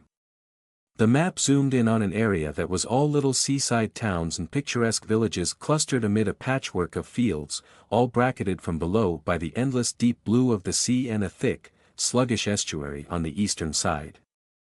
Assuming he wasn't lying, it should be a few miles away from this town. Now, I think we can rule out anywhere within a village, and anywhere close enough that neighbors would see a giant chicken wire cage around the house. Must be somewhere isolated. Won't we see the cage? I croaked. If we zoom in. Evelyn cleared her throat delicately and didn't seem to know what to say. Twill snorted. Rain rubbed the back of my neck and said, Heather, love, it's not real-time images. Oh. Well. That's a bit disappointing. I just assumed it was. Yes, Evelyn confirmed, sounding a little uncomfortable. At best these pictures will be a few months old. We won't see the cage itself. As I was saying, it has to be an isolated house. You mentioned a thatched roof, Heather. I only saw a tiny corner, but it was thatched, yes. There were 2 trees out in the garden as well, really big trees. They must have been really old. So, Evelyn said, already panning the map back along the main road which led out of Salcombe. Isolated, thatched roof, large garden, at least 2 large trees. Let's get looking. While Evelyn played geography detective, Rain helped me strip out of my damp clothes and get under a hot shower, to wash off the remnants of stinking swamp mud. More accurately, she forced me under the shower. I wanted to stay right there, ready for anything, raring to go right away. But Rain was correct, staying on the edge all the time was terrible for me. I'd be visiting the Shambler again soon enough, but I was confident that I could land on the rocky outcropping itself and avoid the mud. And when we returned to the cottage, I didn't need the distraction of wet clothes and filthy hair. Preem bustled about, cleaning up the mud I'd brought into the kitchen earlier. Lozzie and Tenny took little Natalie upstairs, to help her get clean as well. I sat in a heap on the sofa with Rain. Evelyn worked, with Twill peering over her shoulder. After a while, I wasn't sure how long, because exhaustion was fast laying a claim to me. Jing stalked in through the back door like an avenging angel, roaring for attention, for her little wolf, for my approximate location. She calmed down as soon as she saw me. Shaman. You are returned. Jing picked me up. I stuck my arms out, running mostly on instinct. Rain helped me up, Jing accepted the burden, and I spent the next 10 minutes clinging to her side like an octopus attached to a rock, using my tentacles to anchor myself on her. Rain filled her in on the details. Jing listened in silence, then rumbled down at Evelyn. Wizard, what is your plan? Evelyn just frowned at the screen in concentration. I've narrowed it down to 3 places. I think it's this one here. She jabbed a finger at the screen, at a smudge of green and brown satellite image. The others are too visible from the roads. But this cottage, this is very isolated. Cleverly hidden by the hills. The only way to see it would be to hike over fields, ones without public footpaths. Not illegal, of course, but that still leaves it very well hidden. Plan, wizard. Zheng repeated. Twill answered for her, doing a sideways swoosh motion with both hands. We're outflanking the bastard. I.e. Evelyn tooted. The bastard is gone. I will guarantee you that. He didn't expect us to escape. Zheng purred in approval. None can hold the shaman against her will. One of her hands cupped the back of my head as I clung to her. Nor her disciples. I frowned at that word disciples, but I was too drained to complain. Evelyn either didn't get the meaning, or she ignored it. But his works will remain. Jing grunted her disappointment. We raid his abandoned camp. Ha! Think like a detective, not like a boxer, Evelyn said. He may have left something useful behind. Heather, she said my name and finally turned away from the screen, twisting around in her chair, rubbing her hip and looking up at me clinging to Zhang's side. She pointed back at the screen with one finger. Can you drop us in on this hill, right here? Can you do that, from just a map? I frowned and squinted and tried to visualize the landscape in my head. I was exhausted, and though this feat of hyperdimensional logistics didn't seem beyond my powers, it felt tangential to how I understood the subtle art of stepping back and forth through the membrane. Part of me wanted to curl up on the floor and sleep. Or better, snuggle down in Zhang's arms, drifting off into the mercy of temporary oblivion. So many other responsibilities loomed checking on the Shambler, possibly sending her some food, helping little Natalie understand what had happened to her, not to mention returning her to her parents, preparing for Felicity's help, or maybe her arrival here, and perhaps, once I was brave enough, dealing with how I'd been blinded by my own lust for the hunt. But Edward Lilburn had tried to trap us, in a cage built for Lozzie. A hard, cold stone settled in my stomach, gripped by muscle tension and etched with acid. I'll try my best, I said. 20 minutes later, standing on a lonely hilltop somewhere in rural Devon, side-lit by the dying firelight rays of the setting sun, Rain lowered a pair of binoculars from her eyes, and said, "Yup, that's gotta be the place." Twill snorted with sarcasm. "Yeah, how can you tell?" She gestured at the binoculars. "Don't even need those to see it." No kidding." Rain laughed softly. "How many other cottages round here do you reckon look like that?" "Well done Evie, good call, first try." "And well done Heather, for getting us here." Rain reached over with her free hand and squeezed my shoulder. I replied with a tired grumble, using most of my energy to cling to Zheng for support. A few paces ahead on the hillside, Evelyn pulled her modified 3D glasses off her face. Fingers of gentle wind teased at loose strands of blonde hair, playing them out across the vista of rolling hills and hedgerows and little clumps of trees. For a moment she stood frozen, staring down at the cottage near the foot of the hill, lit from the west by the rays of the fainting sun, casting her in deep orange from boots to crown. Though she was leaning on Preem for support and her shoulders were visibly tense with concentration, I'd rarely seen her looking so strong. She turned back over her shoulder and met my eyes. "Heather, you see anything? Anything numismatic? Anything out of the ordinary?" She gestured with the glasses. "I've checked, but I trust your eyes better than I trust my work." Zheng purred in my stead. "Nothing lurks here, wizard. It is dead." "Very quiet," Preem agreed. I sighed and nodded, gathering the shreds of my ragged concentration. Zheng and Preem are right. It's like a dead zone in the ocean. There's no spirit life here.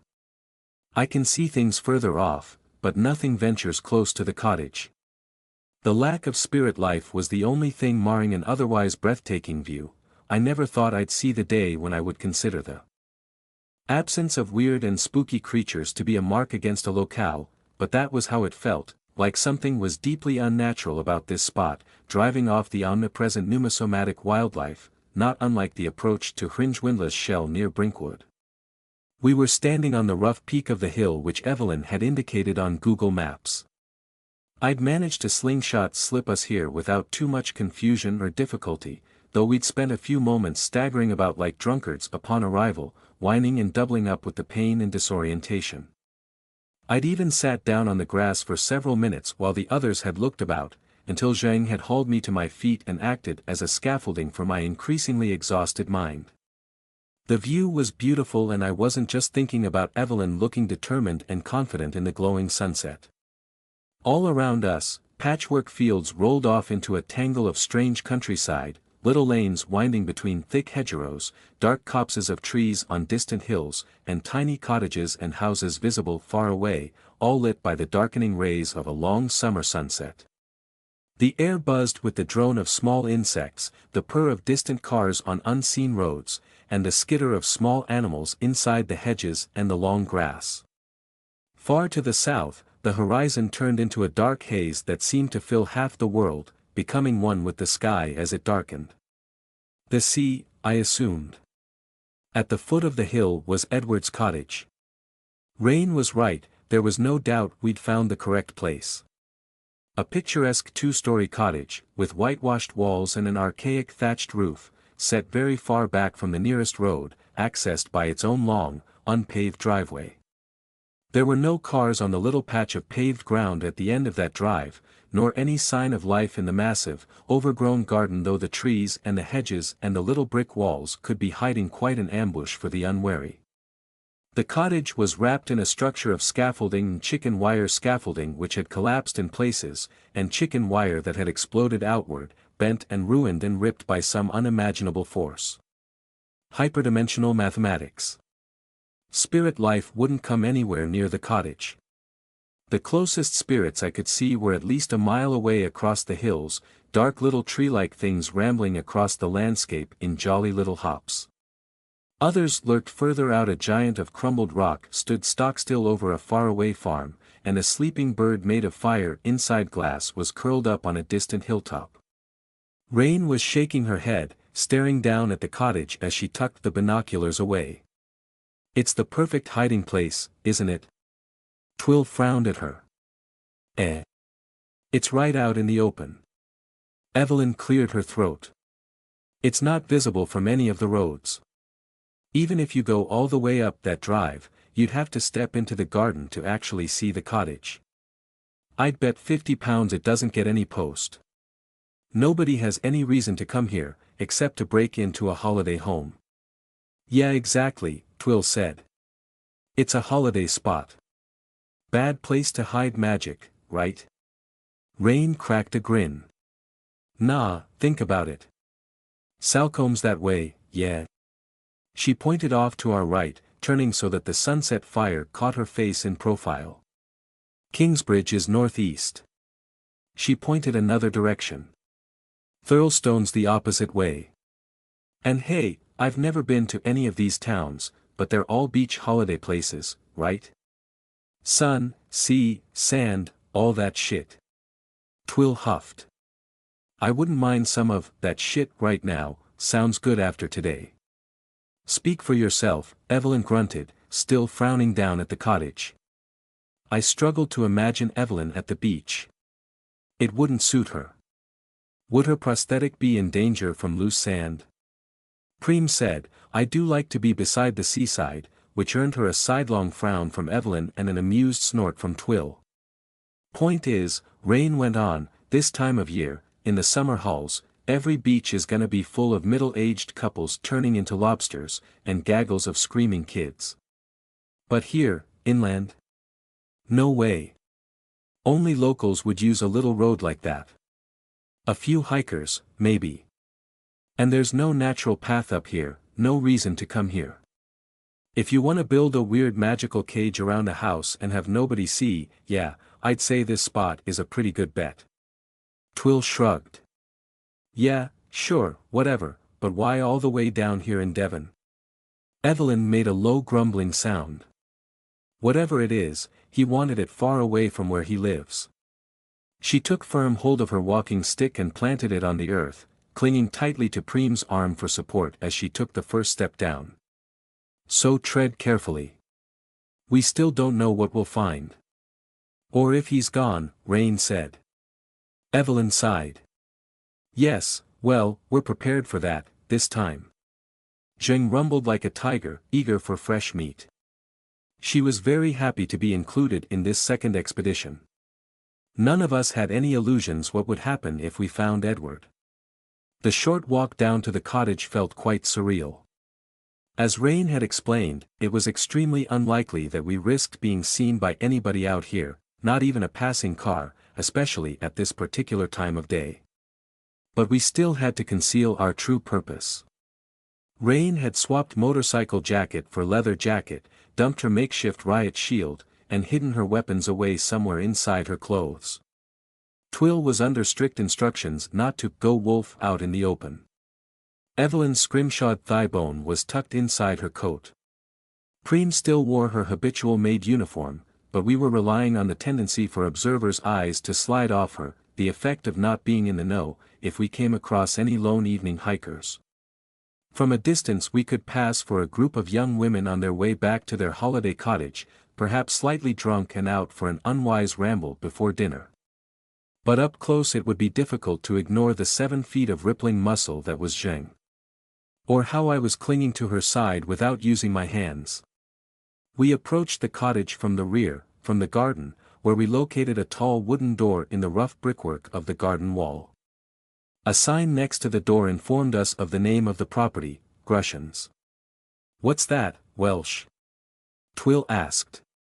"Cornish," Evelyn said. "I think. It's not important." Twill and Zheng wanted to smash the bolt and shatter the wood, and probably rush into the garden and punch anything that moved. Rain offered to leap the wall and unlock the door from inside, but that would leave her exposed for a moment. Evelyn demanded extreme caution, and my grumpy grumbling kept Zheng in line, for now. Evelyn checked everything: door, frame, handle, the grass before we were allowed to even touch the wood. The door wasn't even locked, and opened with creaking, rusty hinges.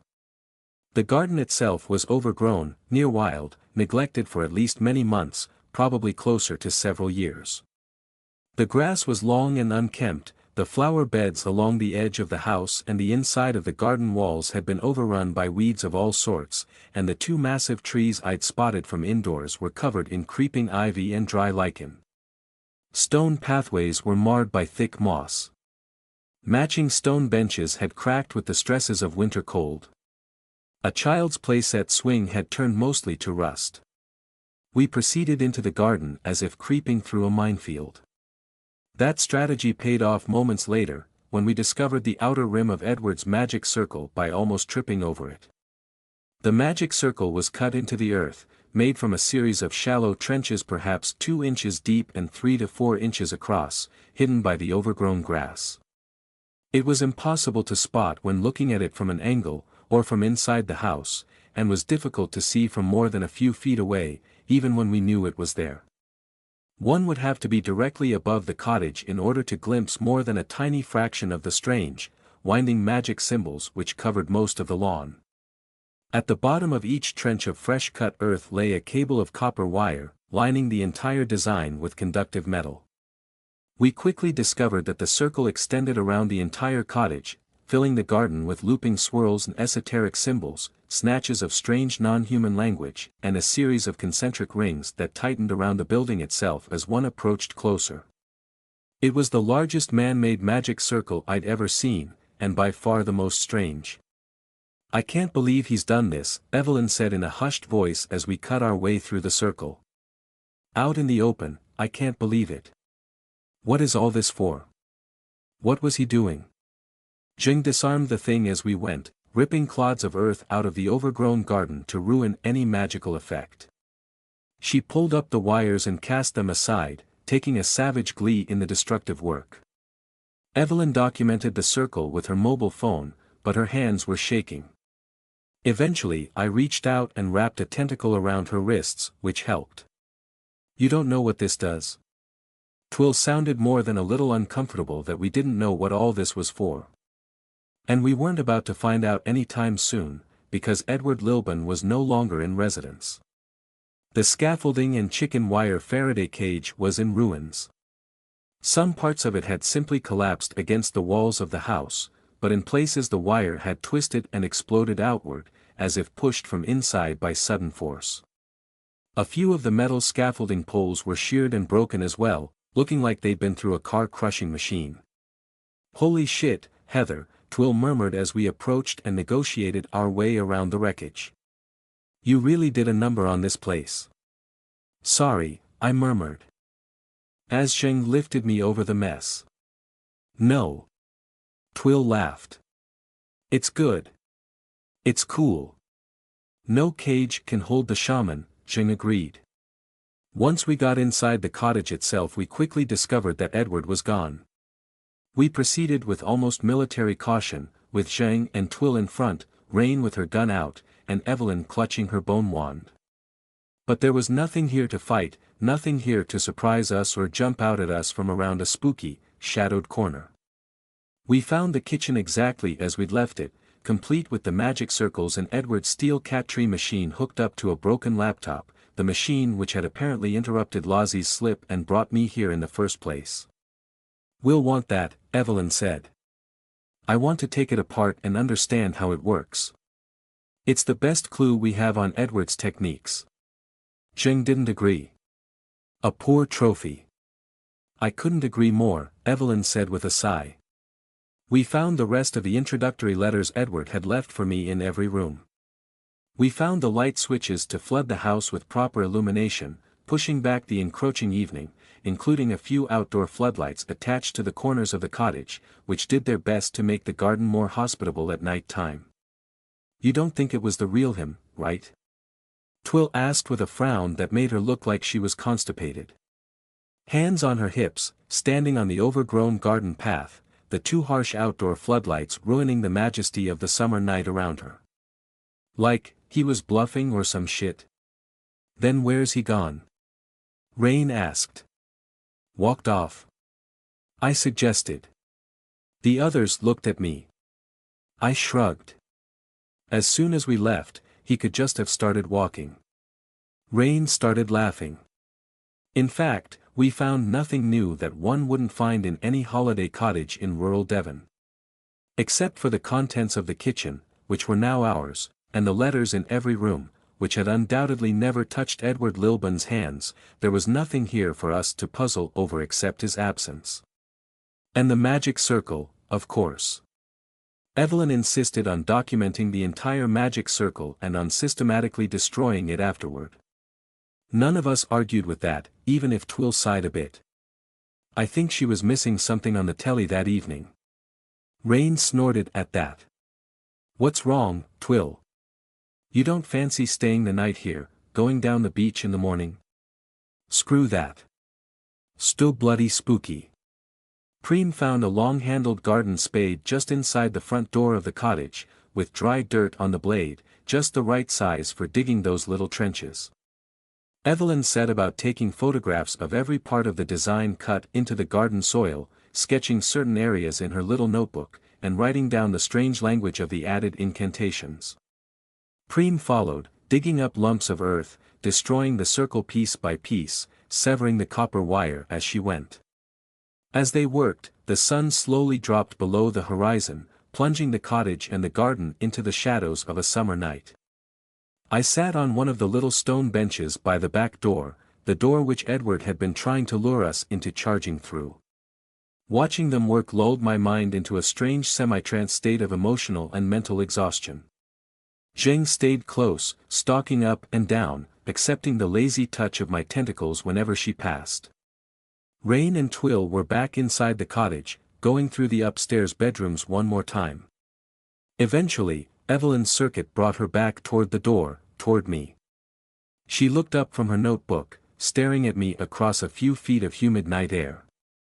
She watched me for a long, long moment, long enough that Jing came near and loomed at my back, as if Evelyn was somehow dangerous. My mind surfaced from the exhaustion as I blinked at the look on Evie's face, concern and worry, but also anger, poorly hidden beneath the cold, hard-edged analysis of Evelyn, say the master strategist. "Wizard?" Zheng rumbled. "It's all right, Zheng," I said. My voice came out raspy and tired. "Evie, what's wrong?" Evelyn stared at me for a moment longer, then sighed and shrugged, gesturing around us with her notebook, at the magic circle hiding in the grass or its remnants now, as Preem was kicking up one last clod of mud with her boot against the back of the spade. "What else?" This extravagance. It's obscene. What does it do? Do you have a theory?" Evie loved her theories, maybe that would help. Evelyn walked over and sat down on the bench next to me, lowering herself carefully with her walking stick. She winced when she sat, then sighed heavily and screwed her eyes up, sagging a little and kneading her thigh where flesh met prosthetic socket. All her earlier determination and confidence had turned to a kind of weary drag from within. Maybe she was reacting to the lack of danger as well. We'd combed the place inside and out, Edward was gone, there was nobody to fight. I gently nudged her arm with a tentacle, but she didn't take me up on the offer of casual skinship. Evie? I prompted, suddenly growing nervous. No, Heather, she grunted. She straightened up and rolled her neck slowly, producing several loud pops, followed by a grunt. No, I have no idea what any of it does. Whatever magical tradition this draws on, I am almost completely unfamiliar with it. I recognize only a few basic elements, and from that I can perhaps draw some educated guesses. Perhaps. And I don't like the results. That all sounds very, measured and cautious. And also not what you really think. Evelyn turned and glared at me. This was a trap. Well, yes, that much was obvious. He was trying to kill us, of course, he. You are much smarter than that, Heather, Evelyn snapped angry, with me. I blinked in surprise. Zheng stirred behind us. Or at least I would like to believe you are smarter than that. Think about it for 5 seconds. Please. Think. Evie, I don't follow, I don't. If Edward Lilburn wanted to kill you, you know what he would have done. You want to know how I would have done it? Evelyn stamped with her walking stick. I would have planted a bomb under that chair, that old wooden chair he was using to bait you, the one you couldn't resist pulling to pieces. Remote detonation. We were right on top of it, because it was bait for you. A man like him could certainly lay his hands on the necessary resources for making a bomb. You'd probably have survived with hyperdimensional mathematics, but he wouldn't know that you'd be capable of that. Evie, what are you saying? He wasn't trying to kill us. He wasn't trying to kill you. If he was, there were very simple ways to achieve that end, multiple things we blundered into like fools. No. She gestured at the garden, at the ruined magic circle. Preem was highlighted against the tall garden wall by the glow of the exterior lights from the cottage. He was trying to get you to step into this circle. A cold feeling settled in my guts. Me, personally. Evie, I don't. Zheng shifted again, a shadow against the light, but Evelyn raised a finger to stall her, before the demon host had a chance to get indignant and defensive on my behalf. The sheer force of Evelyn's anger overrode any intimidation she felt. Zheng grunted, like a cautious tiger. Evelyn looked away from Zheng and back at me again. Her anger was something new, something cold and sustained. This was a trap for you, Heather. So you better start acting like it.